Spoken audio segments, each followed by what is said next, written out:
बंदी छोड़ सतगुरु रामपाल जी परमेश्वर जी की जय हो। सत्साई भाई और बहनों, दया परमपिता परमेश्वर सारी सृष्टि के रचनहार सतगुरु रामपाल जी भगवान की, जिनके शुभ आशीर्वाद से, जिनकी विशेष कृपा दृष्टि से, जिनकी विशेष दया दृष्टि से आप और हम सभी साध संगति से जुड़े हुए सत्सेवक भाई बहन पूज्य गुरुदेव भगवान के कर कमलों द्वारा अनुवादित की गई, सरलार्थ की गई पुस्तक यथार्थ भक्ति बोध के ऊपर वीडियो के माध्यम से भक्ति मार्ग के गूढ़ रहस्यों को समझ रहे हैं। भाइयों और बहनों, इस कलयुग की पिछली पीढ़ी में गुरुदेव भगवान के द्वारा हम चंद आत्माओं को अपनी लाखों की संगत में से जो साध संगति बख्शी गई है, उसके लिए हम परमेश्वर सतगुरु रामपाल जी परमात्मा के सदा ऋणी रहेंगे। और इस महा उपकार के लिए पूज्य गुरुदेव भगवान का हम जितनी बार भी दंडोत प्रणाम करें उतना ही कम है। तो संध्या आरती का आज लास्ट वीडियो होगा और उसे शुरू करने से पहले पूज्य गुरुदेव भगवान से आशीर्वाद प्राप्त करेंगे, गुरुदेव भगवान का जयकारा लगाएंगे। बंदी छोड़ सतगुरु रामपाल जी परमेश्वर जी की जय हो।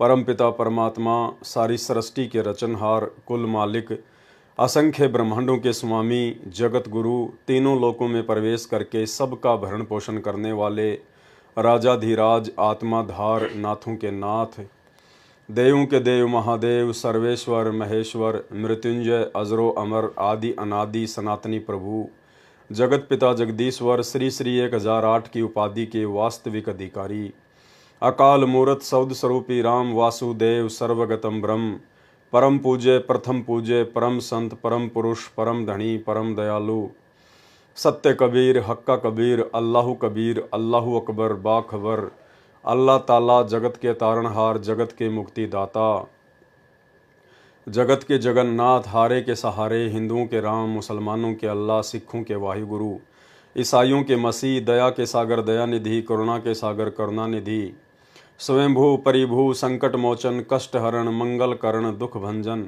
अविगत कबीर, निर्विकार निर्विषम परमात्मा, अलय अलेख सतगुरु, आदि अनादि सतगुरु, असली मर्यादा पुरुषोत्तम, असली राम, असली कृष्ण, असली घनश्याम, असली मुरारी, राजाओं के राजा, महाराजाओं के महाराजा, शहंशाहों के शहंशाह, सम्राटों के सम्राट, भगवानों के भगवान, अल्लाहों के अल्लाह, प्रभुओं के प्रभु, मसीहाओं के मसीह, सच्चे वाहिगुरु, बाबाओं के बाबा, पीरों के पीर, सेठों के सेठ, जगत सेठ, सावड़सा सेठ, सर्वगुण संपन्न, अनंत कोटि कलाओं के स्वामी, अनंत कोटि ब्रह्मांडों के नायक, योगियों में महायोगी, ध्यानियों में महाध्यानी, सिद्धों में परम सिद्ध, ज्ञानियों में तत्वज्ञानी, ब्रह्म ज्ञानी, महाज्ञानी, परम ज्ञानी, सर्वश्रेष्ठ ज्ञानी, विज्ञानी, युवा कबीर, समर्थ कबीर, असमवात, अमित ओजा, सच्चे रहनुमा, करीम अल्लाह, सुभान अल्लाह, दुनिया के अंतिम पैगंबर, 8 सितंबर 1951 से गांव धनाना, जिला सोनीपत, हरियाणा, भारतवर्ष की पावन भूमि पे प्रकट रियल कल की भगवान श्री नारायण साकार हरि, बाबा साहेब, संत श्रोमणी सतगुरु रामपाल जी परमेश्वर जी के चरण कमल में साध संगति से जुड़े हुए देश विदेश से हम सभी सत्सेवक भाई बहनों का अनंत कोटि दंडोत प्रणाम। तो भाई और बहनों, गुरुदेव भगवान के आशीर्वाद से संध्या आरती का ये लास्ट वीडियो है और अब ये जो वाणियाँ हैं हम यहाँ से शुरू करेंगे। वाणी: कबीर गुरुजी तुम ना बिसरियो, लाख लोग मिल जाहीं, हमसे तुमको बहुत हैं पर तुमसे हमको नाही। यानी एक सच्चे भगत ने किस तरह से अपने गुरुदेव भगवान से विनती करनी चाहिए, उनसे आधीन होकर दासातन अपने अंदर धारण करके अपने पूज्य गुरुदेव भगवान को ही परमात्मा मानकर उनसे प्रार्थना स्तुति करनी चाहिए, ताकि परमेश्वर हमसे प्रसन्न हो और हमें वो इच्छित वस्तु तुरंत प्रदान करें जिसके लिए हम आत्माओं को भटकते भटकते असंख्य युग हो चुके हैं, यानी मोक्ष। और भाई और बहनों, सबसे पहली जो कंडीशन है मोक्ष प्राप्त करने की, गुरुदेव भगवान बार बार सत्संग में कहते हैं कि सबसे पहले आपने अपनी पिछली गलतियों को सुधारना पड़ेगा।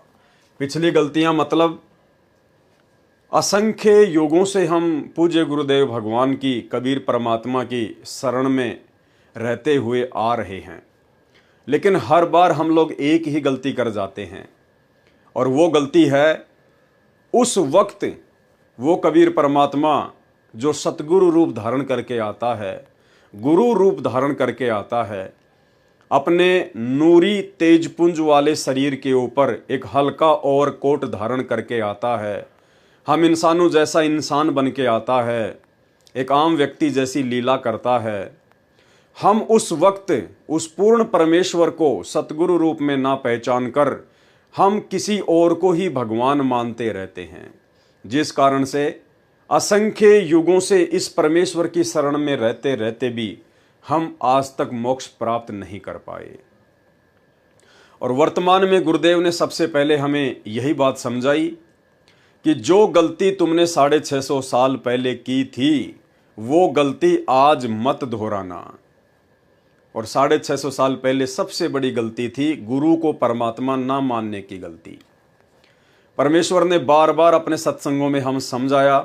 एक छोटा सा सत्संग आपको सुनाएंगे जिसमें परमेश्वर कह रहे हैं कि 650 साल पहले तुम्हें जो सुख हो रहे थे उस आधार से तुम केवल ऊपरी मन से, केवल जुबान से अपने गुरु को परमात्मा कहते थे कि हमारे गुरुजी तो परमात्मा आए हुए हैं, हमारे गुरुजी तो भगवान हैं।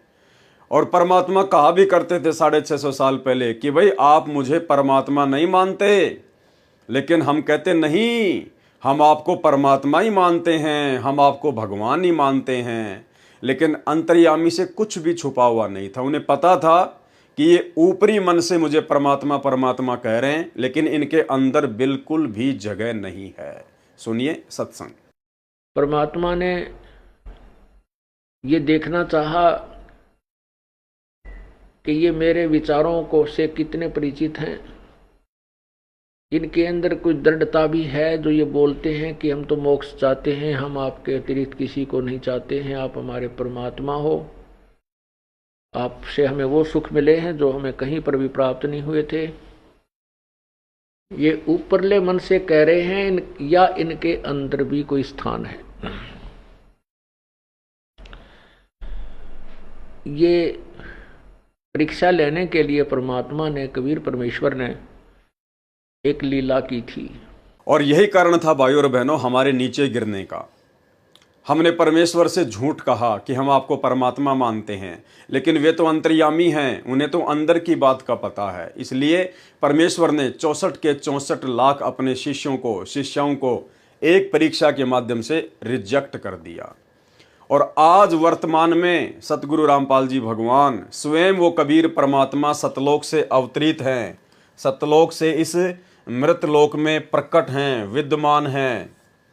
और यदि आज भी हमने वही गलती कर दी जो गलती हम 650 साल पहले करके आ चुके हैं, जो गलती हम युगों युगों से करते आ रहे हैं, तो क्या फायदा फिर इस कलयुग की बिचली पीढ़ी में 21वीं सदी में पैदा होने का, ये मनुष्य शरीर प्राप्त करने का, ये शिक्षा प्राप्त करने का, गुरुदेव भगवान के इतने प्रयत्न का, उनके द्वारा इतना संघर्ष जो ये सबूत और प्रमाण दिखाने के लिए किया गया है, आप और हम आत्माओं को जगाने के लिए किया गया है, फिर क्या फायदा उस चीज का।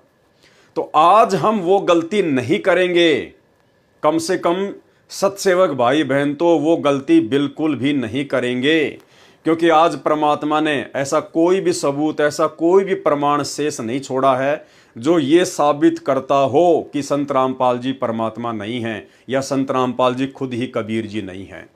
हर प्रकार के सबूत, एविडेंस परमात्मा ने हर धर्म पुस्तकों से निकाल कर दे दिया है।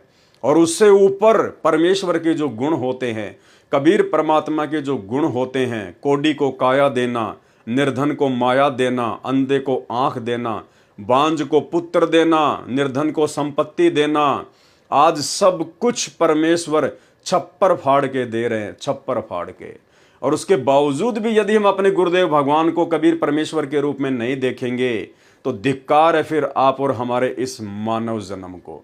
तो कम से कम साध संगति से जुड़े हुए सत्सेवक भाई बहनों ने साध संगति के माध्यम से अपनी आत्मा को इतना मजबूत कर लिया है, इतना दृढ़ कर लिया है कि आज हम अपने गुरुदेव भगवान को इतना विश्वास दिलाने के काबिल हो चुके हैं, उन्हीं के आशीर्वाद से इतने लायक हो चुके हैं कि आज हम अपने गुरुदेव भगवान को नाराज नहीं करेंगे। क्योंकि एक सत्संग में गुरुदेव भगवान ने बताया कि बच्चों, जब से तुम सतलोक से बिछुड़ के आए हो, उसी दिन से सतलोक से एक विमान प्रतिदिन तुम्हें लेने के लिए त्रिकुटी पर रोज आता है। लेकिन साथ में गुरुदेव ने यह भी बताया कि आज तक वो विमान खाली ही गया है। आज तक वो विमान खाली ही गया है, कोई भी उस विमान में बैठने के योग्य भगत नहीं हो पाया। तो भाइयों और बहनों, अब ये मोक्ष का प्राइम टाइम है, बिचली पीढ़ी है। परमात्मा ने कोई कसर बाकी नहीं छोड़ी है। अब यदि कोई कमी रहेगी, कोई कसर रहेगी, तो आप और हम भगत आत्माओं की अपनी खुद की अज्ञानता की रहेगी। इसलिए आज हम कम से कम गुरुदेव भगवान को नाराज ना करें। आज हम उस विमान को वापस खाली सतलोक ना जाने दें। तो कम से कम साध संगति से जुड़े हुए भाई बहन तो इस कदर परमेश्वर जी के आशीर्वाद से लायक हो चुके हैं। और इसका सबसे बड़ा प्रमाण यही है कि हमने इस दाढ़ी मूंछ वाली कबीर जी की समझे जाने वाली काल्पनिक फोटो को परमात्मा मानने से इनकार कर दिया है। हजारों लाखों सत्सेवक भाई बहन हैं देश विदेश में, किसी के भी घर में आपको ये दाढ़ी मूंछ वाली कबीर जी की कही जाने वाली नकली फोटो नहीं मिलेगी। ना हम इसे अपने दरबार में रखते, ना हम इसे अपने घर पर रखते, ना हम इस फोटो वाला लॉकेट पहनते, ना हम इस नकली कबीर का जून के महीने में कबीर प्रकट दिवस मनाते, ना हमारी इसमें किसी प्रकार की कोई श्रद्धा और कोई आस्था है। हम सत्सेवकों की पूरी श्रद्धा, पूरी आस्था, पूरा समर्पण, पूरी लगन केवल ओरिजिनल कबीर सतगुरु रामपाल जी परमेश्वर जी के चरणों में है। तो आज हम कम से कम अपने गुरुदेव भगवान को यकीन दिला सकते हैं कि आज हम उनके साथ सतलोक जाने के काबिल हो रहे हैं। और यदि थोड़ी बहुत कोई कमी होगी तो उसको भी सतगुरु रामपाल जी परमेश्वर अपने आशीर्वाद से, अपनी भक्ति से, अपनी दया दृष्टि से हम सत्सेवकों की उन कमियों को भी पूरा करेंगे। हमें इतना विश्वास है। तो हमने अपने गुरुदेव भगवान को प्रसन्न करना है। और प्रसन्न करने का सबसे पहला तरीका गुरु को ही परमात्मा मानना, गुरु को ही भगवान मानना। और गुरु को भगवान माने बिना आप और हमारी बात बनेगी भी नहीं। एक सत्संग में गुरुदेव ने बिल्कुल स्पष्ट कह रखा है कि यदि आपने सतलोक जाना है, भक्ति सफल करनी है, तो आपने गुरु जी को परमात्मा मानना पड़ेगा। और गुरु को परमात्मा मान के ही फिर आपने अपनी आध्यात्मिक क्रियाओं को करना पड़ेगा। आध्यात्मिक क्रिया मतलब पांचों यज्ञ, सत्संग सुनना, मंत्र जाप करना, तीनों समय की आरती। यदि आप अपने गुरु को कबीर भगवान नहीं मानते हैं और अपने गुरु जी के साथ साथ आप इस दाढ़ी मूंछ वाली कबीर जी की फोटो को भी परमात्मा मान के पूजते हैं, दंडवत करते हैं, तो आप चाहे कितनी भी भक्ति क्यों ना कर लीजिए, परमात्मा कहते हैं आपकी भक्ति अभी शुरू भी नहीं हुई है। शुरू भी। सुनिए वीडियो। गुरु मानुष कर जानते ते नर कहिए अंध। अब आपको उदाहरण भी बताया था कि गुरु जी को भगवान मानकर ही हमने अपनी आध्यात्मिक क्रियाओं को करना पड़ेगा।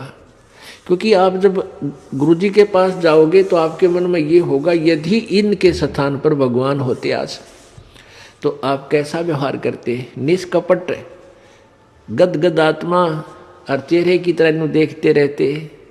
तो ऐसे आप में विनम्रता आवेगी, आपका अंतःकरण नरम होगा, आपका दोष दूर होने लग जाएगा।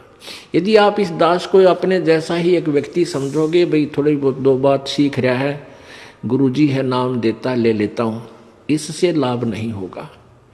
लाभ होगा तभी जब आपके हृदय में असीम श्रद्धा होगी इस दास के प्रति। एज ए गॉड आपने मानना पड़ेगा इस इक्वेशन को, इस प्रश्न को हल करने के लिए, जन्म और मृत्यु के इस प्रश्न से पीछा छुटवाने के लिए, हल को सोल्व करने के लिए प्रॉब्लम को आपने मानना पड़ेगा। ये रूल है ईश्वर का। तो आप अपने हृदय से मानोगे, औपचारिकता नहीं, हृदय से करना पड़ेगा। तो भाई और बहनों, इतने सारे प्रमाण, इतने सारे सबूत देखने के बाद अब हम वो गलतियां करने से बचें जिन गलतियों के कारण असंख्य जन्मों से हम इसी काल के 21 ब्रह्मांड में चक्कर काट रहे हैं। तो संध्या आरती के लास्ट में हमें आदरणीय गरीबदास जी महाराज जी ने समझाया है कि किस प्रकार से एक भगत ने अपने गुरुदेव भगवान को प्रसन्न करने के लिए कितने आधीन भाव से, कितने दासातन भाव से उनसे विनती करनी चाहिए, उनसे प्रार्थना करनी चाहिए। कबीर गुरुजी तुम ना बिसरियो, बिसरियो यानी भूलना, कि हे गुरुदेव भगवान, हे परमपिता परमात्मा, सारी सृष्टि के रचनहार, आप हम तुच्छ दो कोटि के जीवों को परमेश्वर भूल मत जाना। हे गुरुदेव, आप अपने चरणों में रखना, आप अपनी नज़रों में रखना परमात्मा। हम तो रास्ते के रोड़े हैं परमेश्वर, हम तो मिट्टी के धूल के कण के बराबर भी नहीं है परमात्मा, लेकिन आप समर्थ हैं, आप जानी जान हैं, सब कुछ जानने वाले हैं, अंतर्यामी हैं। इसलिए हे परमात्मा, हे गुरुदेव भगवान, आप अपने दास को बिल्कुल भी ना भूलियो परमात्मा, चाहे लाख लोग मिल जाएं। हे गुरुदेव, आप तो समर्थ हैं, परमात्मा हैं। आने वाले समय में पूरे विश्व में, पूरी दुनिया में आपके नाम का, आपकी भक्ति का डंका बजेगा। केवल एक झंडा होगा, एक भाषा होगी, एक ही ज्ञान होगा, और एकमात्र आप ही परमात्मा होंगे, आप ही सतगुरु होंगे। तो आपकी शरण में तो परमेश्वर लाखों अरबों खरबों जीव आएंगे। ये परमेश्वर, हमसे बढ़कर एक से एक भगत आपकी शरण में आएंगे, एक से एक आत्मा आपकी शरण में आएंगी। हम तो उन आत्माओं के भी पैरों की धूल के बराबर नहीं है गुरुदेव भगवान। ऐसी स्थिति में गुरुदेव, आप अपने इस तुच्छ छोटे से नाचीज भगत को ना भूल जाना परमात्मा।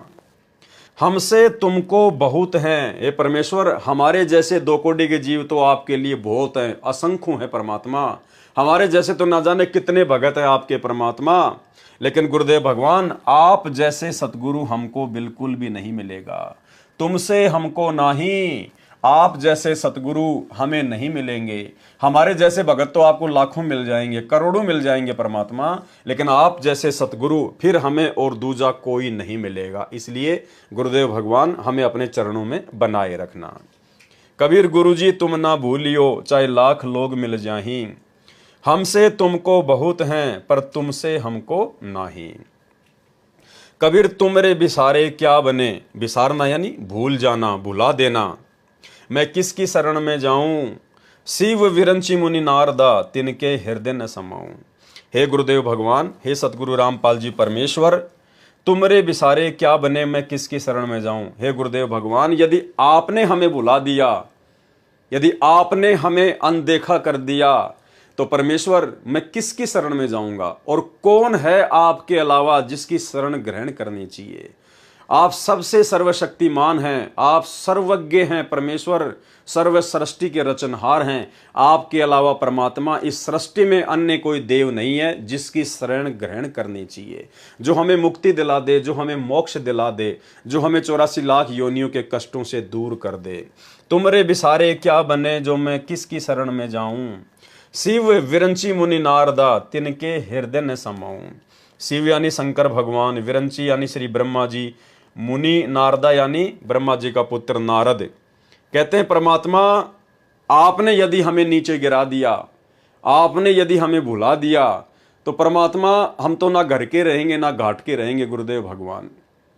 क्योंकि आपकी भक्ति लेने के बाद हमने अन्य सभी देवी देवताओं की पूजा पाठ करना छोड़ दिया है। हमने उनको अपने इष्ट रूप में मानना छोड़ दिया है। जो पहले हम अज्ञानता के चलते उनको अपना भगवान मानते थे, अपना इष्ट मानते थे।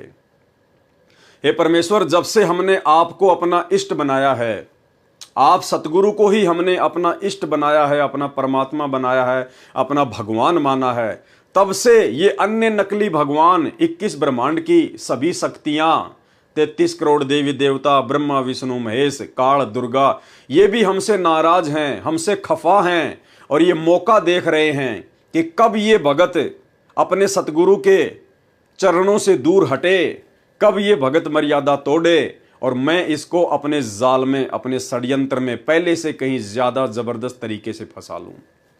तो हे परमेश्वर, हे सतगुरुदेव भगवान, आपके अलावा तो यहां सब हमारे शत्रु ही शत्रु हैं परमात्मा। यदि आपने भुला दिया हमें, तो परमात्मा किसी और की शरण में जाने के लायक नहीं हैं। ये शिव विरंची मुनि नारदा, ये सब हमारे से खफा हैं, हमारे से नाराज हैं। तिनके हृदय न समाऊं। परमात्मा, अब हम इनको अच्छे नहीं लगते, अब हम इनके हृदय में समाने के लायक बिल्कुल भी नहीं है। इसलिए परमेश्वर, आपके अलावा हम जीवों का सृष्टि में, इस ब्रह्मांड में और कहीं कोई ठोर ठिकाना नहीं है। इसलिए हे गुरुदेव भगवान, हम तुच्छ, नीच, जड़ बुद्धि, मंद बुद्धि, महाअज्ञानी दो कोटि के जीवों को अपनी शरण में रखना परमात्मा, आपसे इतनी अरदास है। कबीर अवगुण किए तो बहुत किए, करत न मानी हार, और भावे बंदा बख्श दियो, भावे गर्दन तार। हे गुरुदेव भगवान, हे कबीर परमात्मा सतगुरु रामपाल जी परमेश्वर, आप जी की शरण में आने से पहले परमात्मा अवगुण किए तो बहुत किए। मालिक, हमने बहुत अवगुण किए, बहुत कुकर्म किए परमात्मा। शुभ कर्म हमने एक भी नहीं किया, क्योंकि ना ज्ञान था, ना भक्ति थी, ना परमात्मा था। काल की आगोश में थे, काल सिर पर बैठा था परमात्मा। इसने जो भी कर्म करवाए स्वार्थ के लिए उल्टे ही कर्म करवाए। तो अवगुण किया तो बहुत किया, करत न मानी हार, कभी थके नहीं परमात्मा। और भावे बंदा बख्श दियो, भावे गर्दन तार। हे गुरुदेव भगवान, अब हम आपकी शरण में आ गए हैं परमात्मा, आप समर्थ की शरण में आ गए हैं। हे परमेश्वर, अब हम आपके ऊपर छोड़ते हैं परमात्मा, फैसला आपके ऊपर छोड़ते हैं गुरुदेव भगवान। आप चाहो तो अपने दास के उन कुकर्मों को, उन घटिया कर्मों को माफ कर देना। भावे बंदा बख्श दियो, चाहे तो इस बंदे को, इस भगत को माफ कर देना, इसको बख्श देना। भावे गर्दन तार, या चाहे परमेश्वर आप इस दास को मौत के घाट उतार देना, चाहे दास की गर्दन उड़ा देना परमात्मा। हमने अपने आप को आपके चरणों में समर्पित कर दिया है गुरुदेव। अब जो भी करना होगा आप करेंगे परमात्मा, आपसे कोई सवाल नहीं होगा किसी भी प्रकार का।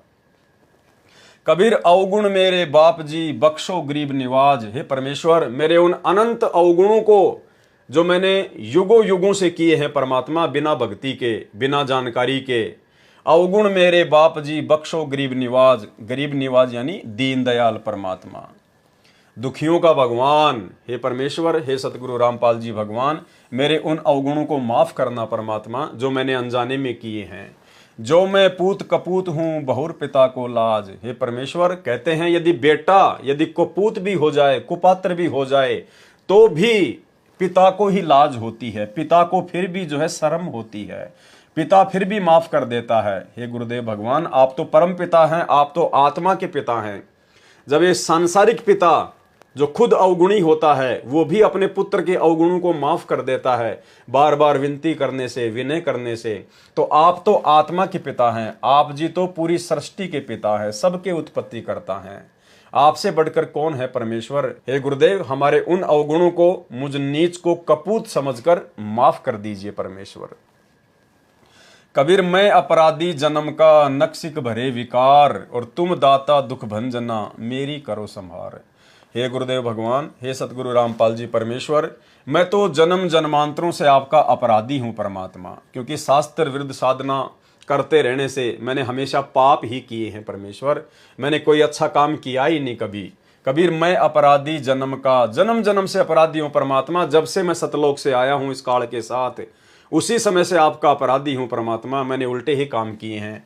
नख सिक भरे विकार, नख यानी नाखून से लेकर, सिख यानी चोटी से लेकर, नाखून से लेकर चोटी तक परमेश्वर, यानी मैंने सारे अवगुण ही अवगुण किए हैं परमात्मा। मैं तो विकारों से भरा पड़ा हूं परमेश्वर। नख सिक भरे विकार, नाखून से लेकर शिखा तक, चोटी तक विकारों से भरा हुआ हूं।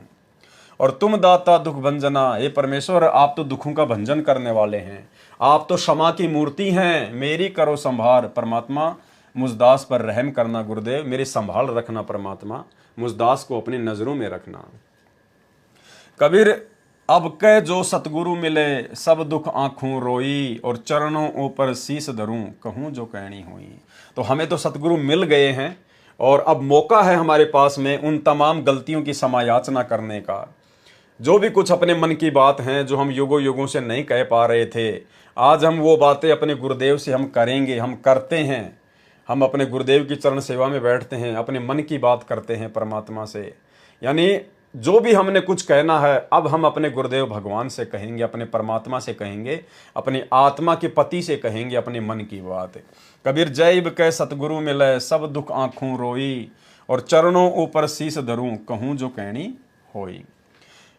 कबीर साईं मिलेंगे, पूछेंगे कुशलात, और आदि अंत की सब कहूं अपने दिल की बात। यानी सेम ही भावार्थ है उस लाइन का, कि अब की बार जब मुझे गुरुदेव भगवान मिलेंगे, मेरा उनसे साक्षात्कार होगा, मेरी उनसे भेंट होगी, तो मैं अपने दिल की सारी बातें दिल खोलकर अपने गुरुदेव भगवान के सामने रखूंगा। क्योंकि और कोई है नहीं यहाँ पे आत्मा की सुनने वाला। आत्मा की पुकार सुनने वाला केवल एक परमात्मा है, कबीर देव। और आज वो कबीर परमात्मा सतगुरु रामपाल जी के रूप में धरती पर प्रकट हैं। तो अब हम अपने दिल की बात, अपनी आत्मा की बात, अपने मन की बात दिल खोलकर अपने गुरुदेव भगवान से करेंगे। कबीर अंतर्यामी एक तुम आत्म के आधार, और जो तुम छोड़ो हाथ तो मैं कौन उतारे पार। हे गुरुदेव भगवान, हे कबीर परमेश्वर सतगुरु रामपाल जी, आप ही अंतर्यामी हैं परमात्मा, और कोई अंतर्यामी नहीं है। क्योंकि अंतर्यामी सृष्टि में केवल एक ही होता है, अन्य नहीं होता है। अंतर्यामी एक तुम आत्म के आधार, यहाँ पे भाई और बहनों तू शब्द है, अंतर्यामी एक तू। यानी अब हमें पता चल गया है कि हमारे पूज्य गुरुदेव भगवान एकमात्र सम्मान और आदर के हकदार हैं। इसलिए अपने गुरुदेव भगवान के लिए हम तू शब्द यूज नहीं कर सकते, हम यहाँ पर तुम कहेंगे। तुम कबीर अंतर्यामी एक तुम आत्म के आधार, यानी आप आत्मा के आधार हो परमात्मा, आप अंतर्यामी हो। ये आत्मा केवल आपके ऊपर आधारित है, इस आत्मा का कल्याण आप ही करवा सकते हो परमेश्वर। जो तुम छोड़ो हाथ तो मैं कौन उतारे पार। हे गुरुदेव, यदि ऐसे में आपने भी हमारा साथ छोड़ दिया, हम तो हैं ही अवगुणी परमात्मा, हम तो हैं ही विकारी।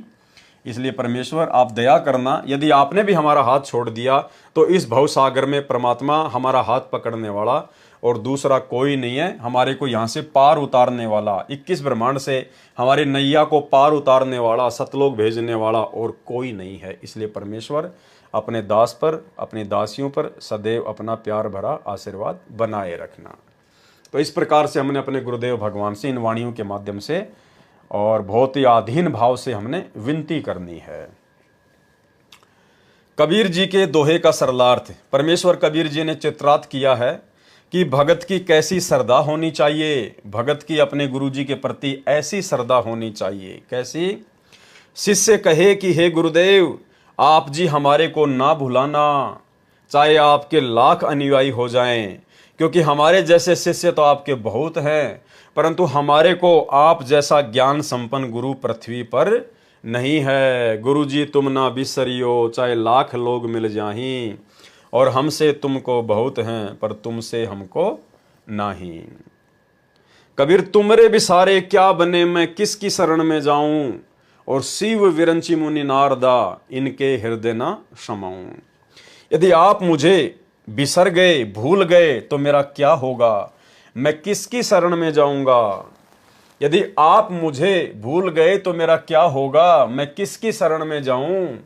आपका ज्ञान अन्य को सुनाता हूं कि केवल एक परमात्मा की भक्ति पूजा करो, अन्य देवताओं की पूजा मत करो। एक कै साधे सब सदें, सब साधे सब जाए, माली सींचे मूल को फले फूले अघाए। जिस कारण से सब देवता शिव विरंच यानी ब्रह्मा जी आदि तीनों देवताओं तथा नारद मुनि जी भी मुझसे खफा हैं, नाराज हैं, अप्रसन्न हैं। उनके हृदय में मेरे लिए स्थान नहीं है, उनको मैं एक आंख अच्छा नहीं लगता। इसलिए कृपा आप ना भूल जाना। हे गुरुदेव, आप हमें ना भुला देना। आप अपने दास को, अपनी दासियों को हमेशा अपनी नजरों में रखना, अपना आशीर्वाद बना के रखना। अवगुण किए तो बहुत किए, करत न मानी हार, और भावे बंदा बख्श दियो, भावे गर्दन तार। हे परमेश्वर, अनगणित पाप कर दिए, कभी हार नहीं मानी। कभी हम कसाई बने, कभी हम राजा बने। राजा तो कसाई से भी ज्यादा पाप कमाता है। हम जो एक किसानी का काम करते हैं, इसमें भी परमात्मा कहते हैं एक हड़ाई और 100 कसाई, इतना पाप खेती बाड़ी में होता है। तो आज से पहले जब हम परमात्मा की शरण में नहीं थे तो ये सारे पाप कर्म हमारे ऊपर लगते थे। इसलिए कहा है, हे परमेश्वर, अनगणित पाप कर दिए, कभी हार नहीं मानी। अर्थात बिना ज्ञान के पाप भी उमंग के साथ करता रहा, कभी आलस्य नहीं किया। हे परमात्मा, हे गुरुजी, हे परमात्मा, हे गुरुजी, यानी गुरुजी को ही परमात्मा कहना होता है, गुरुजी ही परमात्मा होता है। भाई और बहनों, ये बीच बीच में परमात्मा इस प्रकार से संकेत करते हैं। देखो, हे परमात्मा, फिर हे गुरुजी, यानी गुरु ही परमात्मा रूप में धरती पर प्रकट होते हैं। आज सतगुरु रामपाल जी स्वयं ही परमात्मा है, स्वयं ही ये कबीर देव हैं।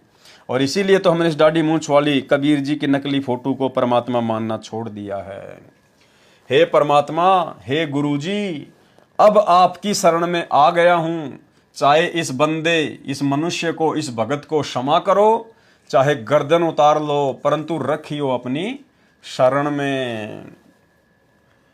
हे गुरुजी, आप मेरे ऊपर ऐसी मेहर दया करो जैसे पिता अपने पुत्र के सर्व अपराधों को क्षमा करता है। जो मैं पूत कपूत हूं, बहुर पिता को लाज। ऐसे ही गुरुदेव रूपी मेरे पिताजी, मुझे क्षमा करो। हे गरीब निवाज, मेरे अवगुण बख्शो। यदि मैं अच्छा शिष्य नहीं हूं, यदि मैं कपूत हूं, तो आप पिता के तुल्य हैं। यदि आप मेरे पाप क्षमा नहीं करोगे तो पिता होने के नाते शर्म लगेगी। जो मैं पूत कपूत हूं, बहुर पिता को लाज। यदि आपकी शरण में आने के बाद भी आपने मेरे पाप कर्मों का सत्यानाश नहीं किया, मेरे उन अपराधों को क्षमा नहीं किया, मुझ नीच को नहीं बख्शा, तो एक पिता होने के नाते आपको शर्म लगेगी। बहुर पिता को लाज। तो ऐसे प्रार्थना करने से फिर गुरुदेव भगवान हम आत्माओं के ऊपर दया बख्शते हैं।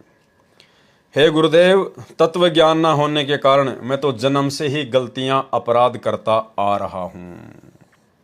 मेरे में तो नख, पैर के नाखून से लेकर सिख यानी शिखा, सिर की चोटी तक विकार भरे पड़े हैं। अर्थात मैं तो पापों से सना पड़ा हूं, अर्थात पापों से भरा पड़ा हूं। हे दाता, आप तो दुख नाश करने वाले हो, मेरी ओर ध्यान दो, मेरी संभाल करो, मेरी केयर टेक करो। गुरुदेव भगवान, मेरी संभाल करो।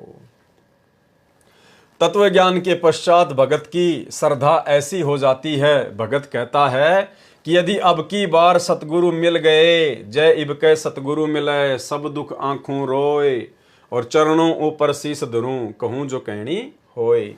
अब की बार सतगुरु मिल गए तो अपना सर्व दुख रो रो कर बताऊंगा, चरणों के ऊपर सिर रखकर सर्व बातें करूंगा। परमेश्वर कबीर जी ने भगत की सच्ची श्रद्धा के लक्षण बताए हैं कि भगत कहता है कि साईं अर्थात गुरुदेव मिलेंगे, कबीर साईं मिलेंगे, पूछेंगे कुशलात, आदि अंत की सब कहूं अपने दिल की बात। कि साईं अर्थात गुरुदेव मिलेंगे। देखो साईं का मतलब क्या होता है? परमात्मा, भगवान, मालिक। और यहाँ गुरुदेव कह रहे हैं साईं अर्थात गुरुदेव, यानी वो गुरुदेव ही साईं है, गुरुदेव ही मालिक है, गुरुदेव ही परमात्मा है, कबीर है। कि साईं अर्थात गुरुदेव मिलेंगे, कुशल मंगल पूछेंगे, आदि अंत अर्थात शुरू से लेकर आखिर लास्ट तक की अपने दिल की सब बातें कहूंगा। हे गुरु भगवान, क्या कहा है? हे गुरु भगवान, यानी गुरु ही भगवान होता है। हे गुरु भगवान, आप तो अंतर्यामी हैं, अंतर्यामी एक तुम, आत्म के आधार, और एकमात्र आप ही आत्मा के सहारा हैं, आत्मा के आधार हैं। और जो तुम छोड़ो हाथ तो मुझे कौन उतारे पार। यदि आपने मेरा हाथ छोड़ दिया तो मुझे कोई पार नहीं कर सकता। आप इस भले बुरे दास दासी को चरणों से दूर मत करना, अपनी शरण में रखना। परमेश्वर कबीर जी के दोहों का सरलार्थ संपूर्ण हुआ। शब्द नंबर 5 ये लास्ट का है। मेरे गुरुदेव भगवान के सरलार्थ की आवश्यकता नहीं है, यह तो अपने आप ही सरल है। मेरे गुरुदेव भगवान दियो काट काल की फांसी। तो गुरुदेव भगवान ने जानबूझकर इस शब्द के सरलार्थ को अपने कर कमलों से नहीं लिखा, जानबूझ के छोड़ दिया परमात्मा ने। और कह रहे हैं कि यह तो अपने आप में बहुत सरल है, जबकि पूरी संध्या आरती में यदि सबसे कठिन कोई शब्द है, सबसे कठिन यदि कोई चौपाइयां हैं, तो मेरे गुरुदेव भगवान के सरलार्थ की हैं, जिनके अंदर परमात्मा ने लास्ट की 2 चौपाइयों में गहरा गूढ़ ज्ञान छुपा रखा है। अब भाई और बहनों, ये जो शब्द है मेरे गुरुदेव भगवान दियो काट काल की फांसी, ये कोई आदरणीय गरीबदास जी महाराज जी का लिखा हुआ नहीं है, ये कोई कबीर जी का लिखा हुआ नहीं है, किसी अन्य साधु संत महात्मा का लिखा हुआ नहीं है। ये स्वयं सतगुरु रामपाल जी परमेश्वर जी ने अपने कर कमलों से गुरु शिष्य परंपरा का निर्वाह करते हुए और अपने पूज्य गुरुदेव, अपने मुंह बोले पूज्य गुरुदेव आदरणीय राम देवानंद जी के महिमा में लिखा है। क्योंकि 17 फरवरी 1988 को सतगुरु रामपाल जी ने गुरु शिष्य परंपरा का निर्वाह करते हुए जिस प्रकार 650 साल पहले इसी परमात्मा ने, जब ये कबीर नाम से आए थे, इन्होंने काशी के पंडित रामानंद जी को अपना मुंह बोला गुरु बनाया। दुनिया की नजरों में तो कबीर जी के गुरु पंडित रामानंद जी थे, लेकिन आध्यात्मिक दृष्टि से पंडित रामानंद जी के गुरु कबीर जी थे। तो आज वही परमात्मा धरती पर प्रकट है, वही कबीर धरती पर प्रकट है, सतगुरु रामपाल जी परमेश्वर जी के रूप में। तो लीला भी परमात्मा वही करेंगे, जाहिर सी बात है। अब आप और हमें तो बताएंगे नहीं, ना उन्होंने किसी को 650 साल पहले बताया। तो आज भी परमेश्वर सेम वही भूमिका, वही लीला कर रहे हैं। और 17 फरवरी 1988 के दिन आदरणीय राम देवानंद जी को अपना मुंह बोला गुरु बनाया।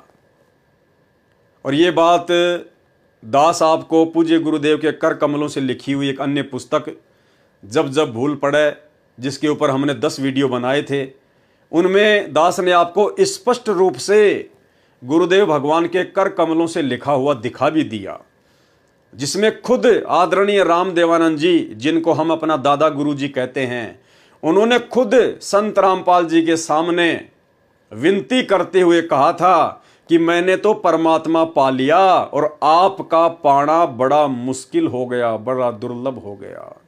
खुद संत रामपाल जी से दादा गुरुजी विनती कर रहे हैं। और भी बहुत सारी जगह गुरुदेव भगवान ने संकेत छुपाए हुए हैं, जो हमने उस पुस्तक के अनुवाद के समय देखे, समझे और पढ़े।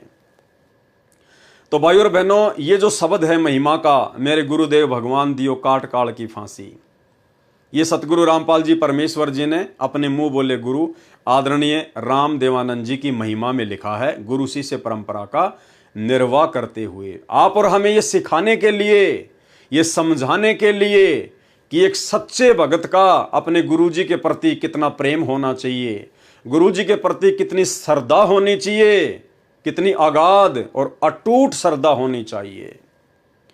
तो गुरुदेव ने जानबूझकर आप और हमारी परीक्षा के लिए, आप और हम भक्तों की कॉमन सेंस को चेक करने के लिए जानबूझकर सतगुरु रामपाल जी परमेश्वर जी ने यहां पर यह लिखा है कि मेरे गुरुदेव भगवान के सरलार्थ की आवश्यकता नहीं है, यह तो अपने आप ही सरल है। भाई और बहनों, ये संध्या आरती हम करते हैं रोजाना। ये तीनों समय की आरतियां गुरुदेव ने भक्ति बोध पुस्तक में डालकर आप और हमें दी हुई है। किस लिए?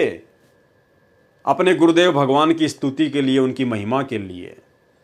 और लास्ट में जब हम संध्या आरती करते हैं और लास्ट का जो ये शब्द है मेरे गुरुदेव भगवान, तो आप और हम रोज अपने गुरुदेव भगवान की स्तुति करते हैं, महिमा करते हैं। तो अपनी स्तुति को, अपनी महिमा को गुरुदेव भगवान कैसे लिख कर बताएंगे?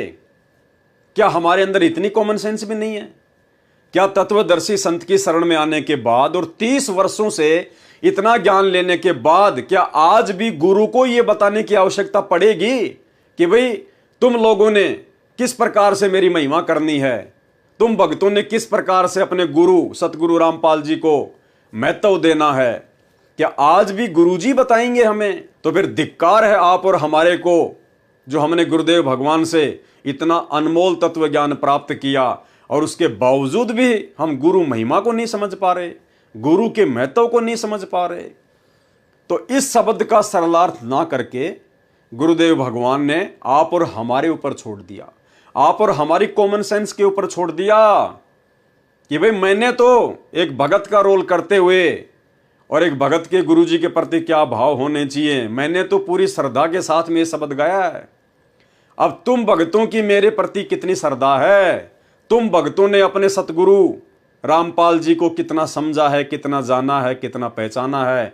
अब ये तुम्हारी कॉमन सेंस के ऊपर है कि तुम भी रट्टा ही मारोगे क्या, कि जैसे मैंने अपने गुरुजी के लिए वो शब्द लिख दिया मेरे गुरुदेव भगवान, और लास्ट की 2 चौपाइयों में सतगुरु रामपाल जी अपने मुंह बोले गुरुजी की उनका नाम लिखकर महिमा कर रहे हैं।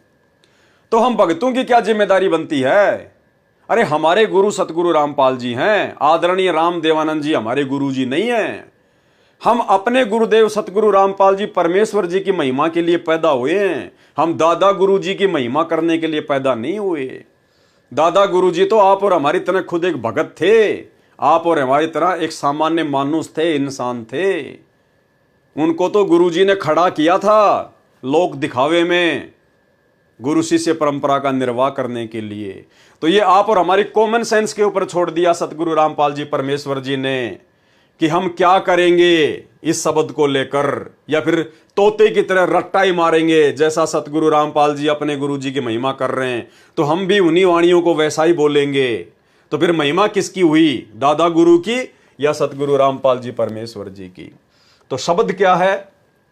ये शब्द है, मेरे गुरुदेव भगवान भगवान दियो काट काल की फांसी। सबसे पहले तो भाई और बहनों, संध्या आरती के माध्यम से हम जितने भी सतगुरु रामपाल जी परमेश्वर जी के शिष्य और शिष्या हैं, उनकी महिमा में इस भजन को गाने का, इस शब्द को गाने का औचित्य तभी बनता है जब आप गुरुदेव शब्द के अर्थ को समझ जाएं कि गुरुदेव का मतलब क्या होता है, गुरुदेव का मीनिंग क्या होता है, परिभाषा क्या होती है गुरुदेव की। जब तक हम इस गुरुदेव शब्द को नहीं समझेंगे तो हमारे द्वारा इस शब्द के माध्यम से की गई महिमा का कोई लाभ नहीं, कोई फायदा नहीं। हम महिमा तो कर रहे हैं अपने गुरुदेव भगवान सतगुरु रामपाल जी की, और उन्हें कह रहे हैं मेरे गुरुदेव भगवान दियो काट काल की फांसी, मेरे गुरुदेव भगवान दियो काट काल की फांसी। हम अपने गुरुदेव को भगवान भी कह रहे हैं, और एक बार नहीं 2 बार कह रहे हैं, और उसके बावजूद भी भगवान मान रहे हैं इस दाढ़ी मूंछ वाले कबीर जी की नकली फोटो को। परमात्मा मान रहे हैं, भगवान मान रहे हैं इस कबीर जी की नकली फोटो को। तो फिर आपने अपने गुरुदेव की महिमा की, क्या महिमा किया आपने? आप तो दोगला आचरण कर रहे हैं जो भक्ति मार्ग में नहीं चलता। तो सतगुरु रामपाल जी परमेश्वर जी ने गुरुदेव शब्द का क्या अर्थ बताया। गुरु देव, देव का अर्थ बताया परमात्मा, भगवान, मालिक। गुरुदेव यानी गुरु भगवान। उसके बावजूद भी परमात्मा ने 2 बार भगवान लिखा है ताकि हमारी आंखें खुलें, अन्यथा गुरुदेव शब्द ही काफी है गुरु को परमात्मा मानने के लिए। सुनिए गुरुदेव शब्द की परिभाषा। हरण कर लिया है तो फिर उसके विषय में बताते हैं, गुरु मानुष कर जानते ते नर कहिए अंध, ओवे दुखी संसार में आगे यम के फंद।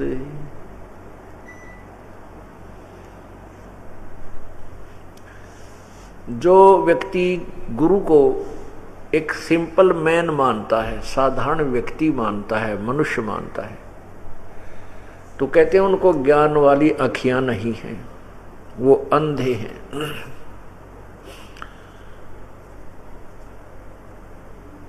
फिर वो कहते हैं उनको पूर्ण लाभ उस संत से नहीं मिलेगा।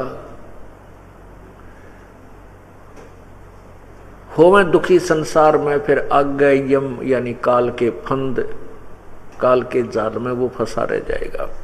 गुरु मानुष कर जानते और करे चरणामृत को भी पान, ते नर नरक में जावेंगे भाई युग युग बने समान। गुरु आपने धारण भी कर रखा है और गुरु जी को आप वैसे साधारण व्यक्ति मान रहे हो, और फिर देखम देखा दूसरे चरणामृत बनाकर ग्रहण कर रहे हैं और वो भी ले रहा है, वो लोग दिखावा है, उससे लाभ नहीं होगा, अर्थात उसको परमात्मा की प्राप्ति नहीं होगी, मोक्ष नहीं होगा।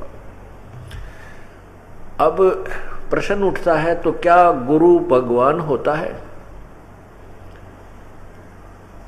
वैसे तो भगवान राम, अल्लाह, खुदा, गॉड, स्वामी, मालिक, ये एक शक्ति बोधक शब्द होते हैं, उपमात्मक शब्द हैं। जैसे हम गुरुदेव कहते हैं, गुरुदेव का अर्थ होता है गुरु भगवान, गुरु मेरे गुरु मालिक, गुरु परमात्मा। देव का अर्थ ही परमात्मा होता है। तो भाई और बहनों समझ में आ गया होगा।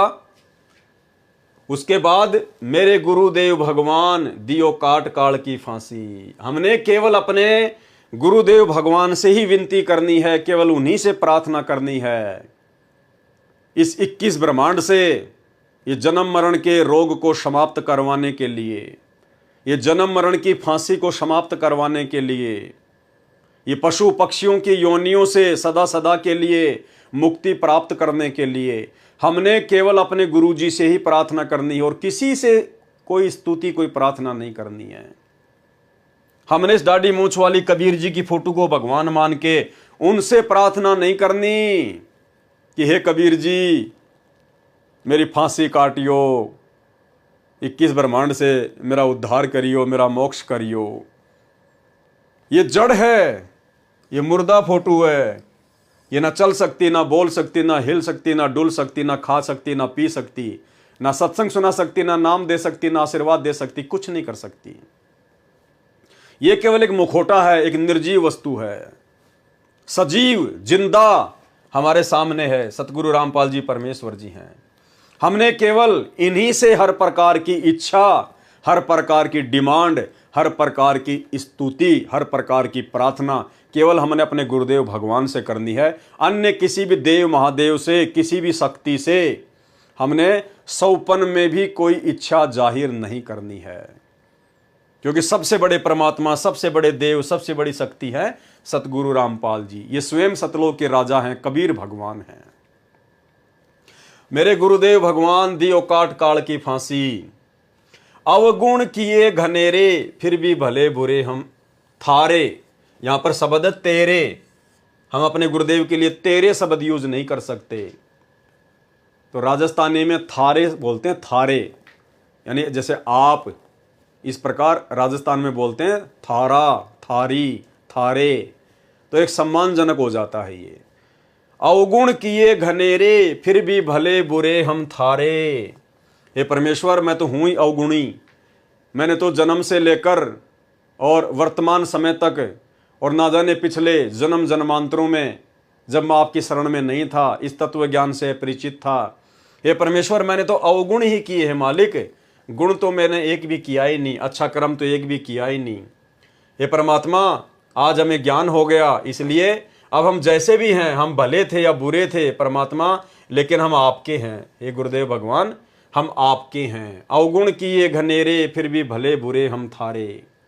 दास को जान के निपट नादान, मोहे बख्श दियो अविनाशी। अब ये अविनाशी शब्द आया भाई और बहनों, अविनाशी। अविनाशी किसको कहते हैं? जिसका नाश करने में कोई भी सक्षम ना हो। अविनाशी, जिसका किसी भी देश काल और परिस्थिति में विनाश ना हो, जिसको काल ना खा सके, उसको कहते हैं अविनाशी। और महिमा किसकी कर रहे हैं हम? अपने गुरुदेव भगवान की। तो हमने अविनाशी शब्द ये किसके लिए यूज किया?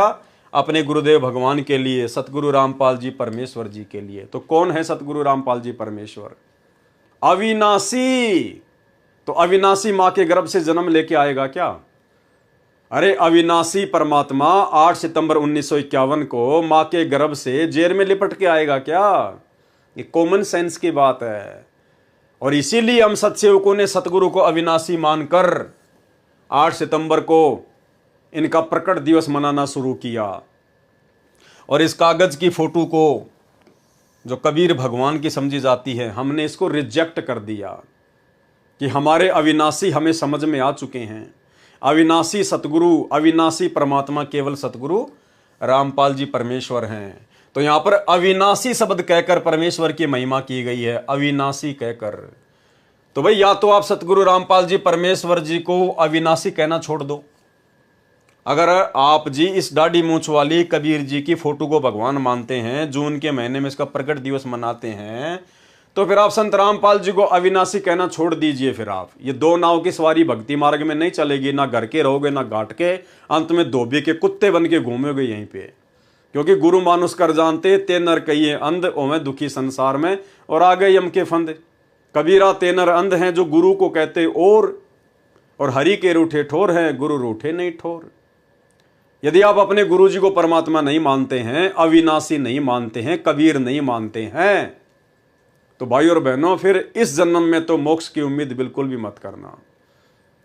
और अपने गुरुदेव को परमात्मा नाम मानने का सबसे पहला जो पॉइंट है वो यही है, यदि आप इस दाढ़ी मूंछ वाली कबीर जी की फोटो को परमात्मा मानते हैं, आप अपने घर पर इस फोटो को रखते हैं, अपने दरबार में इस फोटो को रखते हैं, इस फोटो के आगे यदि आप जोत जलाते हैं, दंडवत करते हैं, इस फोटो का लॉकेट पहनते हैं, तो अभी आपने अपने गुरु जी को परमात्मा नहीं माना।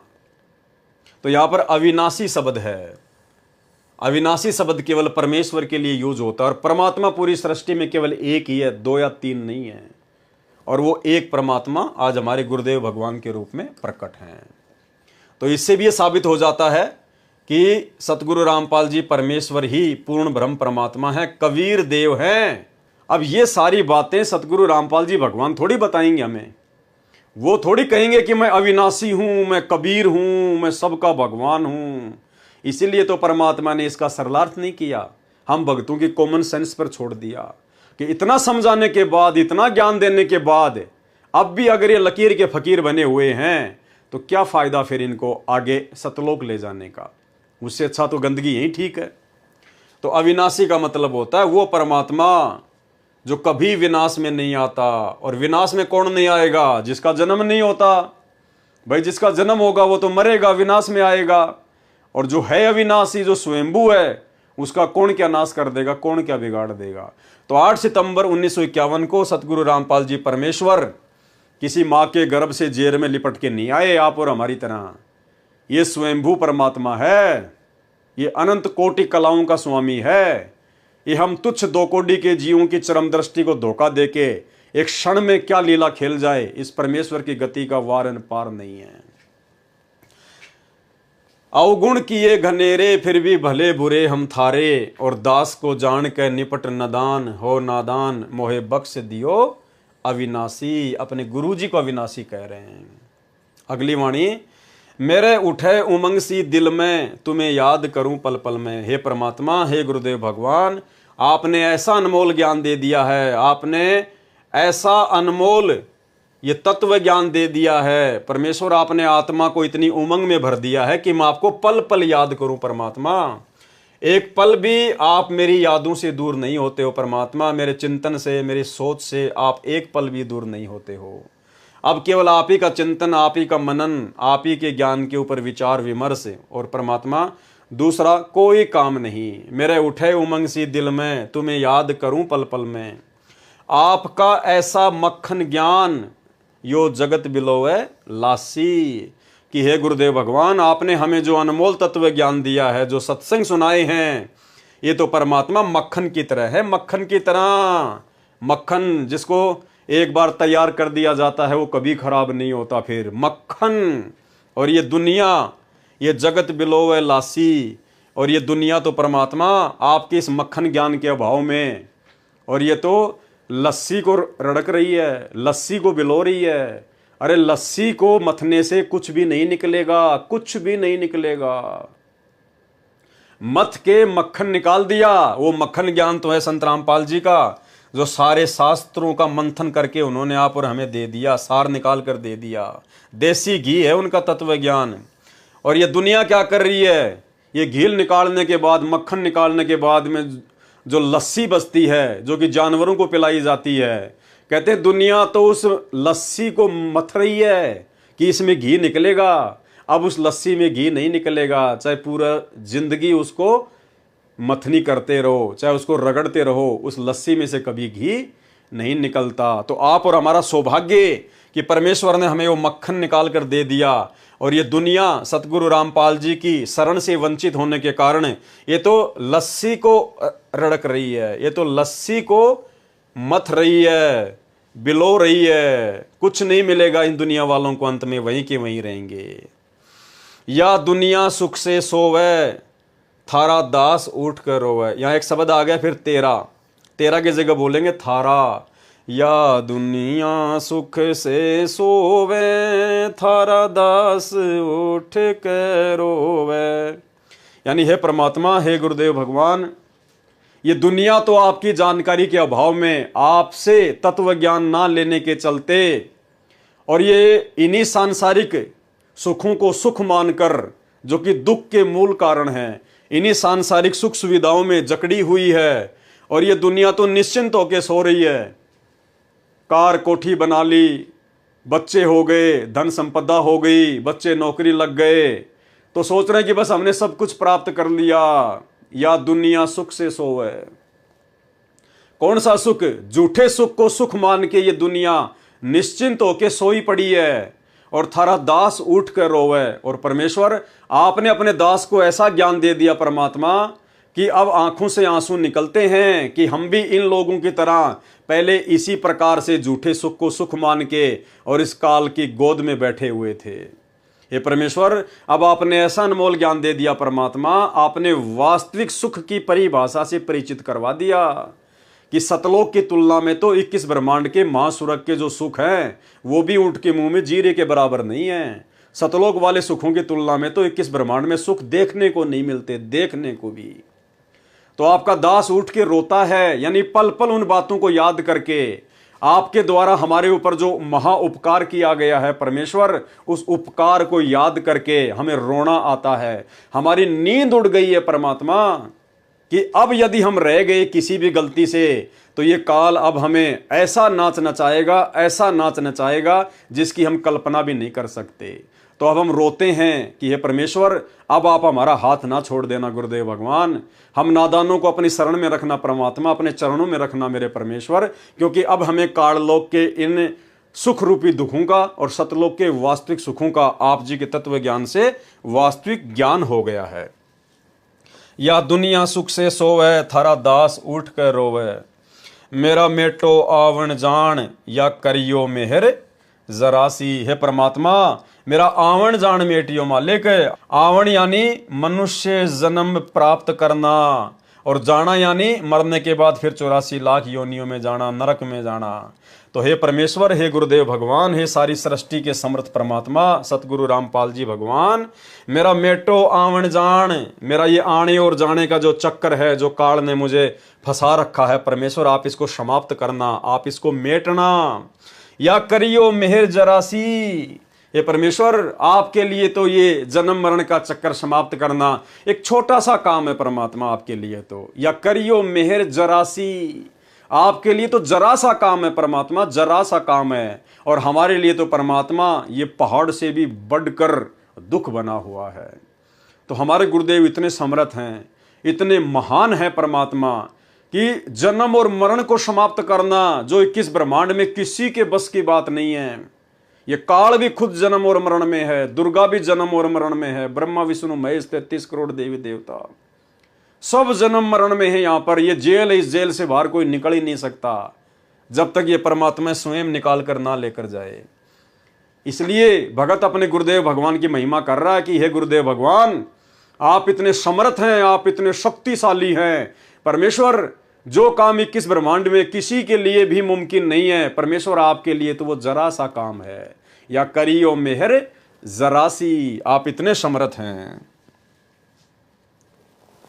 नहीं तपतशिला पे जलना, कोई 84 का बहना। हे परमेश्वर, आपकी शरण में आने के बाद, आपसे ऐसा ज्ञान लेने के बाद अब ये आत्मा इतनी निश्चिंत हो चुकी है कि अब हमें वो तपतशिला पर जो काल के द्वारा जलाया जाता है, भूना जाता है परमात्मा, अब हमें उस दुख का, उस महाकष्ट की भी कोई चिंता नहीं है, कोई टेंशन नहीं है, और कोई 84 लाख योनियों का कोई कष्ट नहीं, कोई दुख नहीं, कोई चिंता नहीं, क्योंकि हमें पता चल गया कि आप वो समर्थ भगवान है, वो समर्थ परमात्मा है जो एक पल में जो आपकी शरण में आ जाए और जो अंतिम श्वास तक मर्यादा में रहकर आपको भगवान मानकर भक्ति करेगा परमेश्वर, फिर उस आत्मा को ये तपतशिला का और 84 लाख योनियों में जाने का कोई भय नहीं रहता है।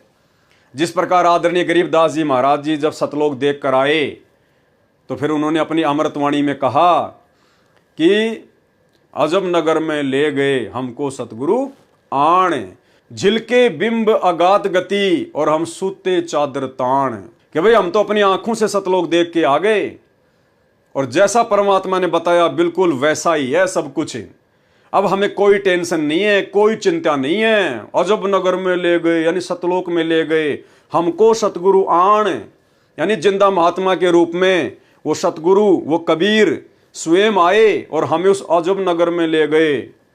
अजब नगर में ले गए हमको सतगुरुआण, और जुलके बिंब अगाध गति, उस सतलोक की महिमा अपरंपार है। हम सूते चादर तान, चादर तान के सोना हरियाणा में मुहावरा है, निश्चिंत होके सोना, बेफिक्र होके सोना। जैसे कोई व्यक्ति यदि किसी दिन अपने खेत का काम कंप्लीट कर ले और फिर आराम से लेट रहा है खाट पे, तो दूसरा आके कहता था भाई आज तो चादर ओढ़ के सो रहा है, यानी सब काम से निफराम हो चुका है, फ्री हो चुका है, कोई टेंशन नहीं है। तो आदरणीय गरीबदास जी महाराज जी समझा रहे हैं कि इसी प्रकार आप भी निश्चिंत हो जाना।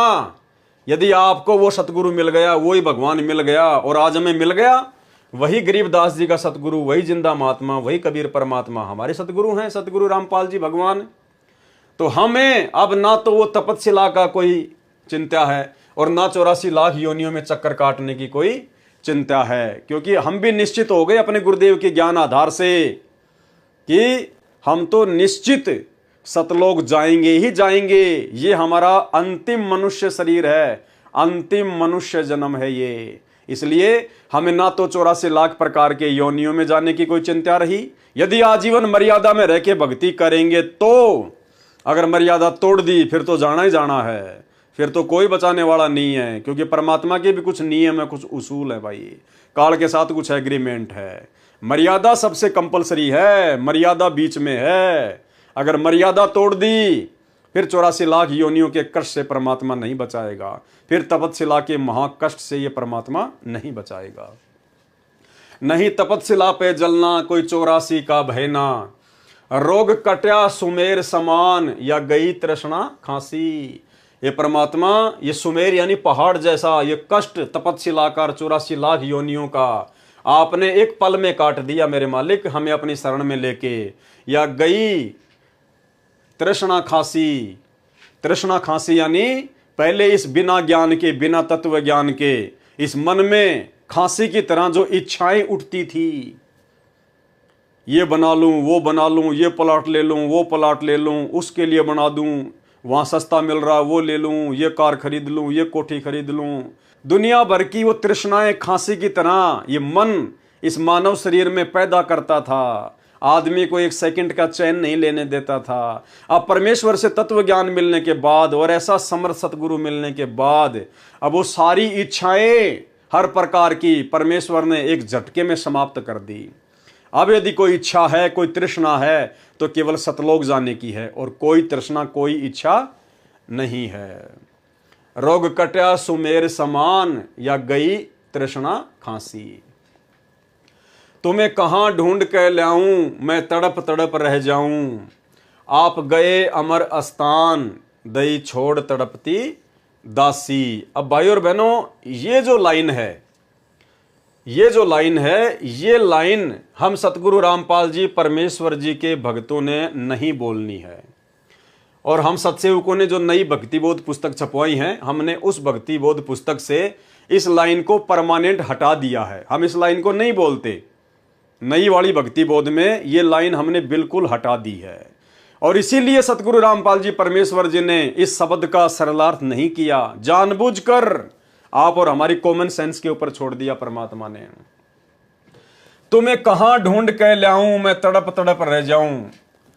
कौन कह रहा है? सतगुरु रामपाल जी परमेश्वर जी कह रहे हैं। किस आधार से कह रहे हैं? एक भगत की भूमिका में कह रहे हैं। किसके लिए कह रहे हैं? अपने मुंह बोले गुरुदेव आदरणीय रामदेवानंद जी के लिए कह रहे हैं। उनके शरीर छोड़ने के बाद कह रहे हैं, उनके सतलोक जाने के बाद कह रहे हैं। क्या कह रहे हैं? तुम्हें कहां ढूंढ के लाऊं, यानी हे गुरुदेव भगवान, मैं आपको कहां से खोज के लाऊं? मैं तो आपकी याद में, आपकी फिक्र में, आपकी चिंता में तड़प तड़प रह जाऊं, तड़प तड़प रह जाऊं। तो भाई हमें अपने गुरुदेव को ढूंढने की आवश्यकता कहां है? पहली बात तो हमारे गुरुदेव हमारे साथ में पल पल शब्द रूप में पल पल साथ हैं, वो हमसे दूर कभी होते ही नहीं। अगर भगवान हमसे दूर हो गए, अगर गुरुदेव भगवान एक सेकंड के लिए भी हमसे दूर हो गए तो काल बैठ जाएगा, भक्ति नहीं करने देगा, कुबद सोचेंगे, कुबद कुविचार उत्पन्न होंगे, हम भक्ति कर ही नहीं पाएंगे। अगर हमारे गुरुजी हमसे आज दूर हो जाएं एक पल के लिए भी, तो काल तो मौका देख रहा तुरंत, कब मैं और कैसे इस आत्मा में मैं प्रवेश करूं, कैसे इसके अंदर मैं अपने कुविचार डालूं, कुप्रेरणा करूं ताकि ये भक्ति से हटे। तो पहली बात तो सतगुरु रामपाल जी परमेश्वर जी शब्द रूप में अपने प्रत्येक सच्चे भगत के साथ में, उसके हृदय में विराजमान है। दूसरी बात, सतगुरु रामपाल जी भगवान शारीरिक रूप में भी आप और हमारे समक्ष हैं। शारीरिक रूप में भी धरती पर प्रकट है हमारे पूज्य गुरुदेव भगवान के रूप में। तो शब्द रूप में और शारीरिक रूप में, दोनों ही रूप में हमने अपने गुरुदेव भगवान को खोजने की जरूरत नहीं है, ढूंढने की जरूरत नहीं है। हमारे परमात्मा हमारे पास में है, यदि हम उनके द्वारा बताई गई भक्ति को मर्यादा में रह के कर रहे हैं तो ये जो वाणी है, ये सतगुरु रामपाल जी परमेश्वर जी ने एक भगत की भूमिका में अपने मुंह बोले गुरुदेव आदरणीय रामदेवानंद जी के शरीर छोड़ने के बाद सन 1997 में उन्होंने शरीर छोड़ दिया था। उनके शरीर छोड़ने के बाद में सतगुरु रामपाल जी ने यह शब्द लिखा है, यानी उनके जानने के बाद, उनके इस पृथ्वी लोक से जानने के बाद। तो अब इस लाइन को हम क्यों बोले, ये हमारे लिए नहीं है। हमारे गुरु जी तो हमारे समक्ष हैं, शब्द रूप में पल पल साथ हैं, और शारीरिक रूप में अपने मिशन को पूरा करने के लिए हिसार की छोटी जेल में बैठे हुए हैं। तो हम ये शब्द नहीं बोल सकते यहां पर कि तुम्हें कहां ढूंढ कर ले आऊं, मैं तड़प तड़प रह जाऊं। क्यों भाई, अगर ढूंढना भी है तो जाओ हिसार जेल में, अगर किसी ने ढूंढना भी है तो चले जाओ हिसार जेल में। सबको पता है हिसार जेल में बैठे हुए हैं, तो ढूंढने की जरूरत कहां है, मालूम है कहां बैठे हुए हैं। ढूंढा तो उसको जाता है जिसका पता ना हो कि वो कहां चला गया, जो मिल ही नहीं सकता उसको ढूंढा जाता है, जबकि हमें तो पता है ढूंढने की जरूरत ही नहीं है। ढूंढा उसको जाता है जो गुम जाता है। तो हमारे गुरुदेव कहां गुमे, सबको पता हिसार जेल में बैठे हैं। अगर ज्यादा ही मिलने की इच्छा हो रही है तो जाओ हिसार जेल में मिलके आ जाओ। ये बात बोलने की आवश्यकता कहां पड़ गई। तो ये बात पूज्य गुरुदेव जी ने एक भगत के रूप में लीला करते हुए और अपने गुरु जी के प्रति कैसी श्रद्धा, कैसे भाव होने चाहिए, ये आप और हमें समझाते हुए अपने मुंह बोले गुरुदेव के आदरणीय रामदेवानंद जी के शरीर छोड़ने के बाद उन्होंने उनके प्यार में, उनके प्रेम में और ये वाणी लिखी है कि तुम्हें कहां ढूंढ के लाऊं, मैं तड़प तड़प रह जाऊं। आप गए अमर स्थान, आप कहां चले गए, आप सतलोक चले गए, अमर स्थान को चले गए। अरे हमारे गुरुदेव तो हिसार जेल में बैठे भाई, और शब्द रूप में पल पल हमारे साथ में, कहां चले गए। ये तो अपने एक रूप में सतलोक में भी बैठे हैं, एक रूप में यहां बैठे हैं, और अन्य रूप में न जाने कहां कहां, कौन कौन से ब्रह्मांड में, कौन कौन से लोक में परमात्मा लीला कर रहे हैं। ये थोड़ी कि गुरु जी हिसार जेल में बैठे हैं, ये तो अक्षर पुरुष के लोक में भी न जाने कितने रूप बना के अपने बच्चों को ज्ञान सुना रहे हैं। 21 ब्रह्मांड में भी न जाने कितने लोकों में, कितने द्वीपों में, कितने ब्रह्मांडों में पता नहीं क्या क्या रूप धारण करके अपनी आत्माओं को ज्ञान समझा रहे हैं। ये तो पाताल लोक में भी इस समय क्या पता अपनी आत्माओं के लिए वो सत्संग कर रहे हो। तो इनके तो अनंत रूप हैं, अनंत कोटि कलाओं के स्वामी हैं ये तो आप गए अमर स्थान, ये आदरणीय रामदेवानंद जी के लिए सतगुरु रामपाल जी परमेश्वर जी कह रहे कि आप गए अमर स्थान, और दई छोड़ तड़पती दासी, यानी आप मुझे अकेला छोड़ गए। भाई और बहनों, देखो सतगुरु रामपाल जी परमेश्वर जी ने 12वें पंथ में 17 फरवरी 1988 को आदरणीय रामदेवानंद जी को अपना मुंह बोला गुरु बनाया था। तो 12वें पंथ के हिसाब से ही परमात्मा इस प्रकार की बातें लिख रहे हैं, दई छोड़ तड़पती दासी। जाना कल को हमारे पूज्य गुरुदेव भगवान ने भी है, क्योंकि परमात्मा है, काल के साथ एग्रीमेंट है, एक समय के बाद परमात्मा ने भी यहां से जाना है। लेकिन हम 13वें पंथ के पंथी हैं। अगर हमारे मन में कभी भी ये आ गई जरा सी भी बात कि हे गुरुदेव आप तो हमें तड़पता छोड़ गए, आप तो हमें तड़पता हुआ छोड़ गए, दई छोड़ तड़पती दासी, दासी यानी आत्मा, उसी समय फैल हो जाएंगे, उसी समय। क्योंकि बिचली पीढ़ी है, परमात्मा ने समझाने में, बताने में, प्रमाण दिखाने में कोई कमी नहीं छोड़ी, अपनी पहचान करवाने में कोई कमी नहीं छोड़ी है। इसलिए सबसे पहले तो हमारी ये कोशिश होनी चाहिए, गुरुदेव भगवान से प्रार्थना होनी चाहिए, ये विनती होनी चाहिए, और हमारी ये आत्मिक इच्छा भी होनी चाहिए कि हे गुरुदेव भगवान, आप अपने शरीर में रहते सहते, इस काल लोक में रहते सहते परमात्मा, आप हम नीचों को यहां से पार कर दो। आप हमारा शरीर छुड़वाकर परमेश्वर हमें सतलोक भेज दो, हमें इस लायक बना दो अपने रहते सहते। और यदि हमारे से पहले गुरुदेव भगवान अपने एग्रीमेंट अनुसार इस काल लोक को छोड़कर अपने निज लोक सतलोक में चले गए परमानेंट, जिस रूप में आज वे आए हुए हैं, चाहे जो मर्जी लीला करके जाए परमात्मा, तो उसके बाद आप और हमारे अंदर ये मन में भी नहीं आना चाहिए, इस बात का दुख नहीं होना चाहिए, बेचैनी नहीं होनी चाहिए कि भाई गुरुजी तो गए, अब क्या करें भाई, अब क्या काल जाने देगा यहां से, अब क्या करें भाई, गुरुजी तो चले गए, अब क्या लेना देना है, अब कौन लेके जाएगा मुझे। तो आप और हमारे मन में जिन जिन आत्माओं ने गुरुदेव भगवान के रहते सहते उनसे नाम दीक्षा प्राप्त की है, उन आत्माओं के अंदर इस प्रकार के तनिक भी भाव उत्पन्न होने नहीं चाहिए, तनिक भी, अन्यथा उसी समय फेल हो जाएंगे। ज्ञान आधार से परमात्मा नीचे गिरा देगा कि नालायक, मैंने तेरे को इतने वर्षों तक यही ज्ञान दिया था। अरे परमात्मा अगर इस धरती को छोड़ देगा तो काल तेरे को भक्ति करने देगा क्या? परमात्मा कहते हैं, आग लगी आकाश में और झड़ झड़ पड़े अंगार, और संत ना होते धरती पर तो जड़ मरता संसार। ये सतगुरु रामपाल जी भगवान, ये कबीर परमात्मा एक क्षण के लिए भी इस पृथ्वी से दूर नहीं होता, अपने कदम नहीं हटाता है, चाहे किसी भी रूप में परमात्मा को रहना पड़े अपनी आत्माओं के लिए, अन्यथा ये काल यहां पर आग लगा दे, किस ब्रह्मांड में आग भक्ति का नामो निशान मिटा दे। तो हमने ध्यान रखना है, हमने याद रखना है, इस बात को हमेशा अपने दिमाग में रखना है। अगर हमारे से पहले भी परमात्मा यदि चले जाते हैं अपनी लीला कंप्लीट करके, अपना मिशन पूरा करके, तो हमने इस बात की तनिक भी चिंता अपने अंदर नहीं लेके आनी है। हमने अपनी आंख से एक आंसू का टपका भी नहीं निकालना है ये सोचकर कि गुरुजी चले गए अब क्या होगा। वैसे उनके प्यार में, उनके प्रेम में, उनकी याद में चाहे लाख रो, कोई दिक्कत नहीं है, लेकिन मन में अगर ये भाव आ गए कि गुरुजी चले गए, अब पता नहीं मैं यहां से जाऊंगा कि नहीं जाऊंगा, तो फिर नहीं जा पाओगे, बिल्कुल नहीं जा पाओगे। ये तो सौद स्वरूपी राम है। परमात्मा कहते, पहुंचूंगा क्षण एक में और जन अपने के काज, यानी सतलोक से एक क्षण में, एक क्षण क्या होता है, एक पलक, आंख झपके इतनी देर में, कहते हैं सतलोक से अपनी आत्मा के लिए मैं नीचे आ जाऊंगा। पहुंचूंगा क्षण एक में जन अपने के काज, हिरणा कुश उदर उदारिया, नरसिंह जू धर ल्यों साज। ये तो वो समर्थ भगवान है, ये हमसे दूर कहां है, ये हमसे दूर नहीं है। आज पूज्य गुरुदेव भगवान हिसार की छोटी जेल में बैठ के जो लीला कर रहे हैं, हमने उनसे शिक्षा लेनी चाहिए।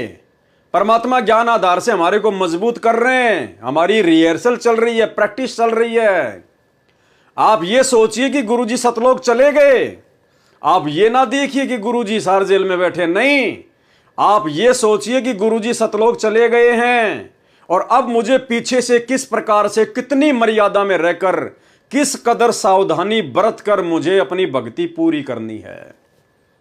तो हम सत्सेवक उसी आधार से, उसी प्रकार चिंतित रहकर, मर्यादाओं को लेकर, हर प्रकार की बातों को लेकर, जो जो बातें गुरुदेव ने अपने सत्संगों में बताई, जो आदेश निर्देश उन्होंने दिए, जो नियम उन्होंने दिए, हम ये सोचकर वर्तमान में भक्ति कर रहे हैं कि सोच लो हमारे गुरुजी सतलोक गए और भैया अब यदि कोई त्रुटि हो गई, अब यदि नाम खंडित हो गया, अब यदि भाव बिगड़ गए, तो भाव सेट करने के लिए फिर परमात्मा वापस नहीं आने वाला है।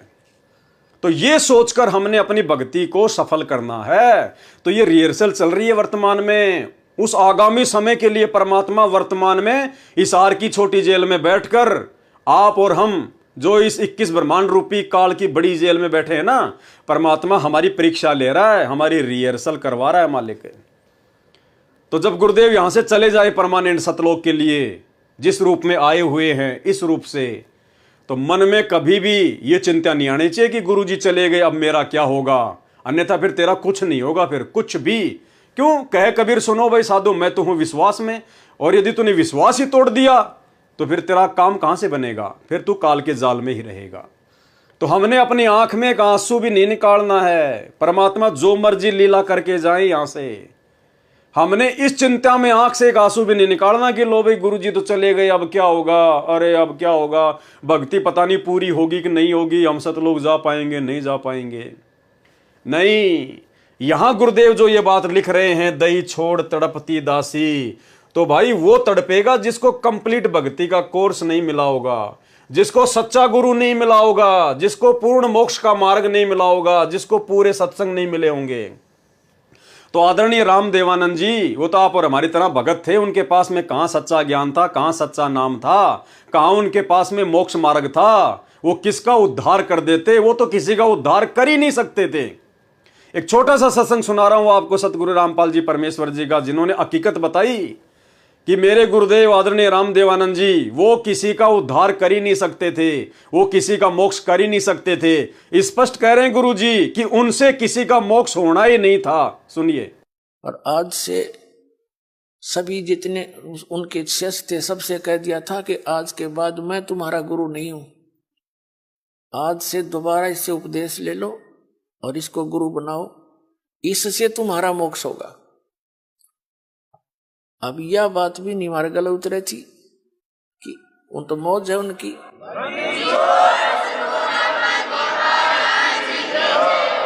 कहने का भाव यह था कि उन्होंने अपना वजन तार दिया, क्यों उन परमात्मा के हंस थे वो खास, और सुनियोजित तरीके से इस बिचली पीढ़ी तक ये मूल धन लेना था हमने, और वो उनको उनके से द्वारा पार नहीं होने थे, ये पार इस दास के द्वारा होने थे।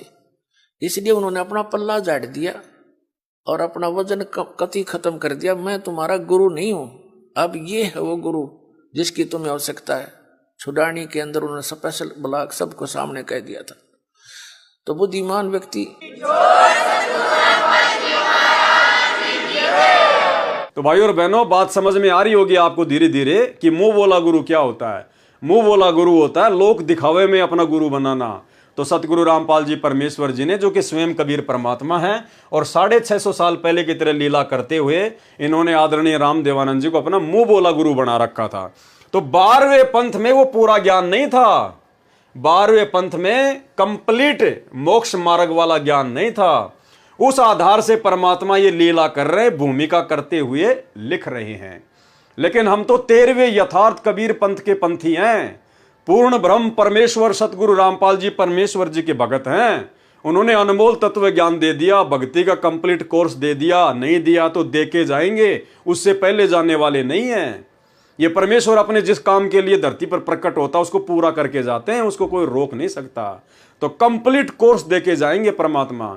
उसके बाद हमने तो भक्ति करनी है उसी उमंग के साथ, ये सोचकर कि परमात्मा पल पल हमारे साथ में है। जैसे आज हम सत्सेवक वर्तमान में अपने गुरुजी को घर पर ही प्रकट करके ज्ञान को आधार बनाकर, घर को आश्रम बनाकर, गुरु को भगवान मानकर शब्द रूप में मालिक के घर घर में बैठ लग गए, परमात्मा को भोग लग रहा है। क्या हमें कोई चिंता है? हमें कोई टेंशन है? क्या परमात्मा ने किसी भी सच्चे सत्सेवक के ऊपर कोई आपत्ति आने दी, कोई समस्या आने दी? अरे थोड़ा बहुत जो नकली सत्सेवक है परमात्मा उस पर भी आपत्ति नहीं आने दे रहे। क्यों? क्योंकि आपने गुरुजी को शब्द रूप में मान लिया, आपने गुरुजी को भगवान मान लिया, परमात्मा मान लिया। और उधर सतलोक आश्रमों में देखो आए दिन लाशें उठती हैं, आए दिन लाशें। उनके सत्संगों में जाने वाले एक्सीडेंट होके मर रहे हैं, 12-12 भगत एक साथ। कभी कोई स्कॉर्पियो पलटी खा रही है, कभी कोई बस पलटी खा रही है, कभी कोई बीमारी से मर रहे हैं। कोरोना में हजारों मर गए। क्यों मर रहे हैं? क्योंकि उन्होंने अब अपने गुरु को भगवान नहीं माना। उन्होंने अपने गुरु के रहते सहते इस कागज की फोटो को रिजेक्ट नहीं किया। गुरु के रहते सहते वो लोग जून के महीने में इस कागज की फोटो को, कबीर जी के नकली फोटो को भगवान मान के पूज रहे हैं, परमात्मा मान के पूज रहे हैं। इसकी फोटो का लॉकेट अपने गले में पहनते हैं। अरे तुम्हारा पति एक है या दो है या चार है? एक है साधे सब सदे और सब साधे सब जाए, माली सींचे मूल को फले फूले अघाए। और एक सत्संग में क्या बताया गुरुदेव ने कि भाई गुरु और गोविंद दो नहीं भाई, और जब तक दो समझोगे दो जख में जाई, नरक में जाएगा। कहते हैं जो अपने गुरु के अलावा किसी और को परमात्मा मानता है, कहते हैं वो तो कुत्ते की योनि में जाएगा, कुत्ते की योनि में। सुनिए, गुरु और परमात्मा में कोई अंतर नहीं होता। जब तक दो समझ कर चाल रहा, कबीर साहब कहते हैं वो कुत्ते की योनि में जाएगा। तो भाई और बहनों, ऐसी गलती हम सत्सेवक नहीं करेंगे, ना आज करेंगे ना आने वाले समय में करेंगे, जब तक आशीर्वाद गुरुदेव भगवान का रहेगा। तो तुम्हें कहां ढूंढ कर लाऊं, मैं तड़प तड़प रह जाऊं, और आप गए अमर स्थान, दई छोड़ तड़पती दासी। तो ये लाइन हम सत्सेवकों ने नहीं बोलनी है, और हमने जो भक्ति बोध छपवाई है उसमें से हमने इस लाइन को बिल्कुल हटा दिया है, क्योंकि ये हमारे लिए नहीं है। इसीलिए परमात्मा ने इस शब्द का अनुवाद नहीं किया, इस शब्द का सरलार्थ नहीं किया, क्योंकि ये आप और हमारी कॉमन सेंस की परीक्षा है। अब सबके लास्ट में क्या वाणी है? स्वामी राम देवानंद जी दाता, आपकी घनी सतावें बाता, तेरा राम पाल अज्ञान, हो अज्ञान किया सतलोक का वासी। अब सत्सेवकों को छोड़कर, साध संगति से जुड़े हुए भाई बहनों को छोड़कर, सतलोक आश्रमों से जुड़े हुए सारे भाई बहन, वो 90% संगत इस वाणी को ज्यों का त्यों बोलती है, रोज बोलती है। स्वामी राम देवानंद जी दाता, आपकी घनी सतावें बाता। अरे कौन से भगत को स्वामी राम देवानंद जी की बातें सता रही है, जरा बताना एक आधा। वो सतलोक आश्रमों से जुड़ी हुई 90% संगत में कोई एक तो बता दो जिसको स्वामी राम देवानंद जी की बातें सता रही हो, उनकी याद सता रही हो।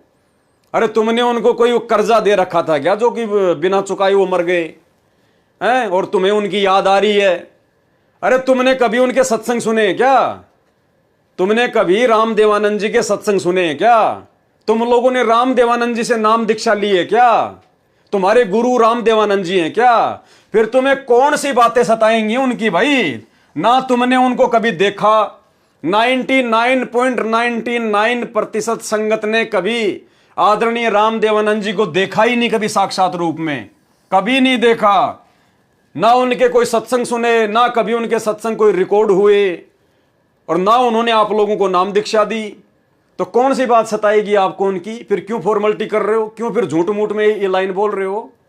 और इससे पहले ये लाइन, स्वामी राम देवानंद दाता। अरे भैया, तुम्हारे दाता कौन है? तुम्हारे दाता सतगुरु रामपाल जी हैं। तुमने उपदेश सतगुरु रामपाल जी से लिया है। दाता यानी भगवान परमात्मा। तो तुम्हारे दाता कौन है? स्वामी राम देवानंद दाता। दादा गुरु जी आपके दाता हैं क्या? आपके भगवान हैं क्या? आपके मालिक हैं क्या? अगर वे आपके दाता हैं तो फिर ये क्या लगते हैं आपके? फिर सतगुरु रामपाल जी आपके क्या लगते हैं? ये आपके दाता नहीं है? या फिर ये भी आपके दाता हैं? तो फिर तो दो दो दाता हो गए, और फिर आत्मा एक है तो उसके दाता दो नहीं हो सकते। तो ये कौन कह रहे हैं? ये सतगुरु रामपाल जी परमेश्वर एक भगत होने के नाते अपने गुरु जी के प्रति अपने भाव व्यक्त कर रहे हैं।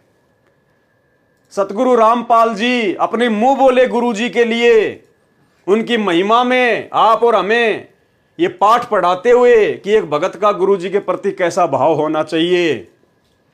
तो ये लाइन सतगुरु रामपाल जी अपने मुंह बोले गुरु जी के लिए बोल रहे हैं कि स्वामी राम देवानंद दाता। भाई हमारे स्वामी तो हमारे सतगुरुदेव हैं। हमने जिनकी शकल ही नहीं देखी वो हमारे स्वामी कैसे हो गए? वो हमारे दाता कैसे हो गए? तो सतगुरु रामपाल जी एक भगत की भूमिका में आप और हमें भक्ति का पाठ सिखाने के लिए कि गुरु के प्रति कैसे भाव होने चाहिए, अपने मुंह बोले गुरुदेव के लिए कह रहे हैं कि स्वामी राम देवानंद दाता, आपकी घनी सतावे बाता। भाई इनको सता सकती हैं क्योंकि सतगुरु रामपाल जी ने उनकी संगत की है, उनके साथ में रहे हैं, उनसे बातें की हैं, उनसे उपदेश लिया है लोक दिखावे में। तो सतगुरु रामपाल जी कह सकते हैं कि आपकी घनी सतावे बाता। बाकी संगत को क्यों सताएंगी भाई? आपसे वो कर्जा लेके थोड़ी मर गए। तेरा रामपाल अज्ञान, सतगुरु रामपाल जी अपने गुरु जी के आगे अपने को छोटा साबित करते हुए, आप और हमें भक्ति का पाठ पढ़ाते हुए कि गुरु के आगे शिष्य की कोई औकात नहीं होती। शिष्य चाहे कितना बड़ा अधिकारी क्यों ना बन जाए, कितना बड़ा धनवान क्यों ना हो जाए, शिष्य ने हमेशा अपने गुरु के आगे अपने को अज्ञानी मानना चाहिए, तुच्छ बुद्धि मानना चाहिए, दो कोड़ी का जीव समझना चाहिए। भाई ये तो भगवान है, परमात्मा है, इनसे बड़ा तो कोई नहीं है। लेकिन आप और हमें गुरु महिमा का पाठ पढ़ाते हुए इन्होंने एक मुंह बोला गुरु बनाया एक आत्मा को, और हमें बता रहे हैं कि गुरु जी के प्रति कैसे भाव होने चाहिए। भगत चाहे कितना बड़ा IAS अधिकारी क्यों ना हो, प्रधानमंत्री राष्ट्रपति क्यों ना हो, अगर इनका भगत है तो इसी प्रकार से अपने आप को अज्ञानी समझना पड़ेगा। अपने गुरुजी के आगे आधीन होकर रहना पड़ेगा, उनका कुत्ता बन के रहना पड़ेगा, चाहे वो राष्ट्रपति क्यों ना है देश का। तो हमें ये भक्ति का पाठ सिखाने के लिए सतगुरु रामपाल जी परमेश्वर एक भगत की भूमिका में अपने मुंह बोले गुरुदेव के लिए ये शब्द यूज कर रहे हैं। तो ये लाइन हम क्यों बोले भाई? ये लाइन हमारे मतलब की है ही नहीं कि या सतलोक का वासी। अरे एक तरफ तो हम दुनिया में डंका पीटते हैं कि सतगुरु रामपाल जी सबसे बड़े तत्वज्ञानी हैं, जगत गुरु हैं, उनसे बढ़कर ज्ञान किसी को नहीं है। एक तरफ तो आप सारा दिन पुस्तकें बेचते हो, ये प्रचार करते हो, और संध्या आरती में रोजाना तुम लोग फिर तेरा रामपाल अज्ञान, तेरा रामपाल अज्ञान, तुम अपने गुरुजी को अज्ञानी बोलते हो खुद ही। भाई ये तो फिर डूब के मरने की बात हो गई। अरे पुस्तक प्रचार करते समय तो हमारे गुरुजी ज्ञानी, सबसे बड़े ज्ञानी, तत्वज्ञानी, जगत गुरु, तत्वदर्शी संत, और शाम को रोजाना फिर तुम अपने गुरुजी को अज्ञानी कहते हो। दिन में तो हलवा बनाते हो, शाम को उसमें मिट्टी ठोक देते हो कि तेरा रामपाल अज्ञानी, तेरा रामपाल अज्ञान है। अरे हम कह सकते हैं क्या ये जीभ कट के गिर जाए अपने गुरुजी के लिए इस प्रकार के शब्द यूज करने से पहले? तो ये वाणी सतगुरु रामपाल जी भगत की भूमिका में आप और हमें भक्ति का पाठ पढ़ाते हुए कि गुरुजी के प्रति कैसे भाव होने चाहिए, अपने मुंह बोले गुरुजी आदरणीय रामदेवानंद जी के लिए यूज कर रहे हैं। अब हमने अपने गुरुजी के लिए क्या यूज करना इसकी जगह, ये ऊपर वाली लाइन तो हम बोलते नहीं, इसको तो हमने भक्ति बोध से हमने हटा दिया। रही बात ये लास्ट वाली लाइन, तो हमने अपने गुरुजी के लिए क्या यूज करना है। यहां तो सतगुरु रामपाल जी ने अपने गुरुजी के लिए यूज किया है, तो हमारे गुरुजी रामदेवानंद जी थोड़ी है जो हम उनके लिए ये वाणी बोलेंगे। नहीं, हमारे पूज्य गुरुदेव हैं सतगुरु रामपाल जी भगवान, जिनके सामने हाथ में भक्ति बोध लेके हम ये शब्द बोलते हैं, मेरे गुरुदेव भगवान दियो काट काट की फांसी। तो लास्ट की लाइन में अपने गुरुदेव का नाम लिखकर उनकी महिमा में हम सत्सेवक क्या बोलते हैं, ऐसा नहीं बोलते जो लिखा हुआ है। नहीं, इसीलिए परमात्मा ने आप और हमारी कॉमन सेंस को चेक करने के लिए इसका सरलार्थ नहीं किया। और आज से नहीं, हम सत्सेवक पिछले 8 वर्षों से, 2016 से, जब से परमात्मा ने सद्बुद्धि बख्शी है, तब से हम सभी हजारों की संख्या में सत्सेवक भाई बहन इस लास्ट की लाइन की जगह कि स्वामी रामदेवानंद जी दाता आपकी घनी सतावे बाता, तेरा रामपाल अज्ञान किया सतलोक का वासी, हम इस लाइन को नहीं बोलते। इसकी जगह हम क्या बोलते हैं? परमेश्वर सतगुरु रामपाल जी दाता आपकी घनी अमोलख बाता। अमोलख बाता यानी जिन बातों के बराबर और दुनिया में कोई बात ही नहीं हो, जिससे बढ़कर कोई ज्ञान ही नहीं हो, अनमोल बातें, सत्संग।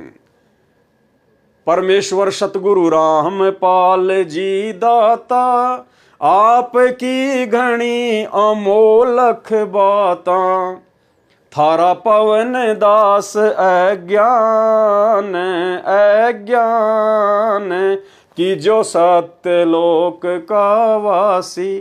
थारा पवन दास अज्ञान कि ये परमेश्वर आपका ये तुच्छ 2 कोटि का जीव, ये सेवक है, मालिक महाअज्ञानी है। थारा पवन दास अज्ञान कि जो सतलोक का वासी है। परमात्मा इस दास को सतलोक का वासी करना। क्यों? क्योंकि ये शब्द संध्या आरती के माध्यम से हम अपने गुरुदेव सतगुरु रामपाल जी की महिमा में गा रहे हैं, ना कि हम हमारे दादा गुरु जी के लिए गा रहे हैं। उनके लिए तो हमने गाना ही नहीं है, हमारा उनका कोई रिश्ता ही नहीं है, कोई मतलब ही नहीं है, कोई लेना देना ही नहीं है। हमारे गुरुदेव, हमारे स्वामी, हमारे दाता सतगुरु रामपाल जी हैं। इसलिए गुरुदेव भगवान ने जानबूझकर इस शब्द का सरलार्थ नहीं किया, आप और हम भक्तों की कॉमन सेंस के लिए। तो भाई हम तो पिछले 8 वर्षों से इन 2 वाणियों को नहीं बोलते, ऊपर वाली वाणी को तो बिल्कुल ही नहीं बोलते। तुम्हें कहां ढूंढ कर ले आऊं, मैं तड़प तड़प रह जाऊं, हमने हटा ही दिया। और नीचे वाली लाइन की जगह बोलते हैं कि परमेश्वर सतगुरु रामपाल जी दाता आपकी घनी अमोलख बाता, थारा पवन दास अज्ञान। यानी जैसे कोई बहन है कि थारी अंशिका दासी अज्ञान, या थारा सुरेश दास अज्ञान, जिसका जो भी नाम है अपना नाम लेके इस प्रकार से अपने गुरुजी से अरदास करनी है। परमेश्वर सतगुरु रामपाल जी दाता आपकी घनी अमोलख बाता, थारा पवन दास अज्ञान हो अज्ञान की जो सतलोक का वासी। ये बोलना है हमने अपने गुरुदेव जी की महिमा में, तब ये शब्द कंप्लीट होगा। अन्यथा तेरा रामपाल अज्ञान, तेरा रामपाल अज्ञान, अरे नालायको, भगत हो फिर क्या, कोई खिचड़ी खा के गा रहे हो क्या? इतनी भी कॉमन सेंस नहीं है क्या कि अपने गुरु जी को क्या कहा जाता है? तो भाई और बहनों, साध संगति से जुड़े बिना ये सद्बुद्धि नहीं आ सकती।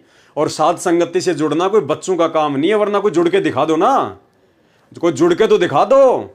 सबको पता है साध संगति क्या है, सत्सेवक क्या है, पूरी संगत को पता है, पूरी संगत को पता है। चाहे किसी को गुरु जी के भाई का नाम पता हो ना पता हो, गुरु जी की जो कलयुगी जो पत्नी है, बेटा बेटी रिश्तेदार या कोऑर्डिनेटर, उनका नाम पता हो या ना पता हो, लेकिन सतगुरु रामपाल जी परमेश्वर जी की जो करोड़ों की संगत पूरे विश्व में है, सबको पता है। बच्चे बच्चे को पता है कि साध संगति क्या है और सत्सेवक क्या है। देखे, जुड़ के दिखा दो ना भाई। जुड़ने के लिए इतने संस्कार चाहिए, इतने संस्कार, युगों युगों की तपस्या चाहिए, सतगुरुदेव भगवान का भरपूर आशीर्वाद चाहिए, उनकी मेहर चाहिए, तब जाकर साध संगतियां नसीब होती है। साध संगति से जुड़ना कोई बच्चों का खेल नहीं है। तो यह सतगुरु की विशेष मेहर, विशेष दया केवल सत्सेवकों के ऊपर।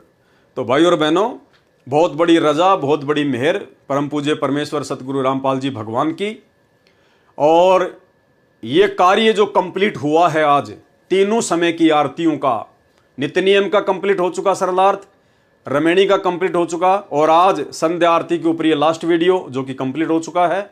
ये सतगुरु रामपाल जी परमेश्वर जी की विशेष विशेष विशेष वीआईपी रजा के बिना ये संभव हो ही नहीं सकता था, ये कंप्लीट हो ही नहीं सकता था। 30 साल हो गई, परमेश्वर ने इसी समय इस काम को कंप्लीट करवाना था, इस सेवा को परमात्मा ने पूरा करवाना था। और सौभाग्य आप और हमारा कि परमेश्वर ने सत्सेवकों को अपनी इस विशेष वीआईपी सेवा के लिए चुना। तो भाई और बहनों, आप और हम सब दो कोटि के तुच्छ जीव हैं, हमारी कोई हैसियत नहीं, कोई औकात नहीं है। आप लोगों को समझने की शक्ति भी सतगुरु रामपाल जी भगवान ने प्रदान करी, और दास को समझाने की दया भी सतगुरु रामपाल जी भगवान ने प्रदान करी। अन्यथा अल्लाह मेहरबान तो गधा पहलवान, इसके अलावा आप और हमारी कोई औकात, कोई हैसियत नहीं है। तो तीनों समय की आरतियों का सतगुरु रामपाल जी भगवान के विशेष विशेष आशीर्वाद से सरलार्थ कंप्लीट हुआ। और इसके लिए हम पूज्य गुरुदेव भगवान का जितना अनंत कोटि दंडवत धन्यवाद करें उतना थोड़ा है।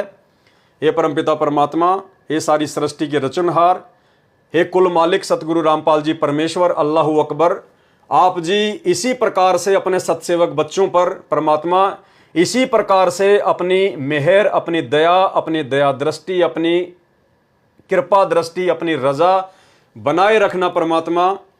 आपके आशीर्वाद के बिना परमात्मा हम एक कदम भी भक्ति मार्ग पर ज्ञान आधार से आगे नहीं चल सकते। हे परमेश्वर, आपने लाखों करोड़ों की संगत में से अपने हीरो मोती लाल छांट के साथ संगति से जोड़े हैं। यह आपकी विशेष विशेष मेहर है परमात्मा, और आपकी विशेष मेहर परमात्मा अंतिम श्वास तक इसी प्रकार से बनी रहे। आपका आशीर्वाद हम तुच्छ जीवों के शीश पर इसी प्रकार से बने रहे परमेश्वर। बस हमारी यही इच्छा, यही हमारी कामना है। यदि आप खुश हैं तो परमात्मा फिर भक्ति में कोई बाधा नहीं है। तो भाई और बहनों, इसी स्तुति के साथ में, इसी प्रार्थना के साथ में, और आज हम सतगुरुदेव भगवान से आशीर्वाद प्राप्त करेंगे। लास्ट में परमात्मा का जयकारा लगाएंगे, परमात्मा का धन्यवाद करेंगे। बंदी छोड़ सतगुरु रामपाल जी भगवान की जय हो। परमपिता परमात्मा, सारी सृष्टि के रचनहार, कुल मालिक, असंख्य ब्रह्मांडों के स्वामी, जगत गुरु, तीनों लोकों में प्रवेश करके सबका भरण पोषण करने वाले, राजा धीराज, आत्माधार, नाथों के नाथ, देवों के देव, महादेव, सर्वेश्वर, महेश्वर, मृत्युंजय, अजरो अमर, आदि अनादि, सनातनी प्रभु, जगत पिता जगदीश्वर, श्री श्री 1008 की उपाधि के वास्तविक अधिकारी, अकाल मूर्त सौद स्वरूपी राम वासुदेव, सर्वगतम ब्रह्म, परम पूज्य, प्रथम पूज्य, परम संत, परम पुरुष, परम धनी, परम दयालु, सत्य कबीर, हक्का कबीर, अल्लाह कबीर, अल्लाह अकबर, बाखबर, अल्लाह ताला, जगत के तारणहार, जगत के मुक्तिदाता, जगत के जगन्नाथ, हारे के सहारे, हिंदुओं के राम, मुसलमानों के अल्लाह, सिखों के वाहिगुरु, ईसाइयों के मसीह, दया के सागर दयानिधि, करुणा के सागर करुणानिधि, स्वयंभू परिभू, संकट मोचन, कष्ट हरण, मंगल करण, दुख भंजन, अविगत कबीर, निर्विकार निर्विषम परमात्मा, अलय अलेख सतगुरु, आदि अनादि सतगुरु, असली मर्यादा पुरुषोत्तम, असली राम, असली कृष्ण, असली घनश्याम, असली मुरारी, राजाओं के राजा, महाराजाओं के महाराजा, शहंशाहों के शहंशाह, सम्राटों के सम्राट, भगवानों के भगवान, अल्लाहों के अल्लाह, प्रभुओं के प्रभु, मसीहों के मसीह, सच्चे वाहिगुरु, बाबाओं के बाबा, पीरों के पीर, सेठों के सेठ, जगत सेठ, सावड़सा सेठ, सर्वगुण संपन्न, अनंत कोटि कलाओं के स्वामी, अनंत कोटि ब्रह्मांडों के नायक, योगियों में महायोगी, ध्यानियों में महाध्यानी, सिद्धों में परम सिद्ध, ज्ञानियों में तत्वज्ञानी, ब्रह्म ज्ञानी, महाज्ञानी, परम ज्ञानी, सर्वश्रेष्ठ ज्ञानी, विज्ञानी, युवा कबीर, समरथ कबीर, असमवात, अमित ओझा, सच्चे रहनुमा, करीम अल्लाह, सुभान अल्लाह, दुनिया के अंतिम पैगंबर, 8 सितंबर 1951 से गांव धनाना, जिला सोनीपत, हरियाणा, भारतवर्ष की पावन भूमि पे प्रकट रियल कल की भगवान श्री नारायण साकार हरि श्री बाबा साहेब संत श्रोमणी सतगुरु रामपाल जी परमेश्वर जी के चरण कमल में साध संगति से जुड़े हुए देश विदेश से हम सभी सत्सेवक भाई बहनों का अनंत कोटि दंडत प्रणाम। तो भाई और बहनों, तीनों समय की आरतियों का सरलार्थ गुरुदेव भगवान की विशेष आशीर्वाद से कंप्लीट हुआ और ये बहुत बड़ी रजा, बहुत बड़ी मेहर पूज्य गुरुदेव भगवान की आप और हमारे ऊपर।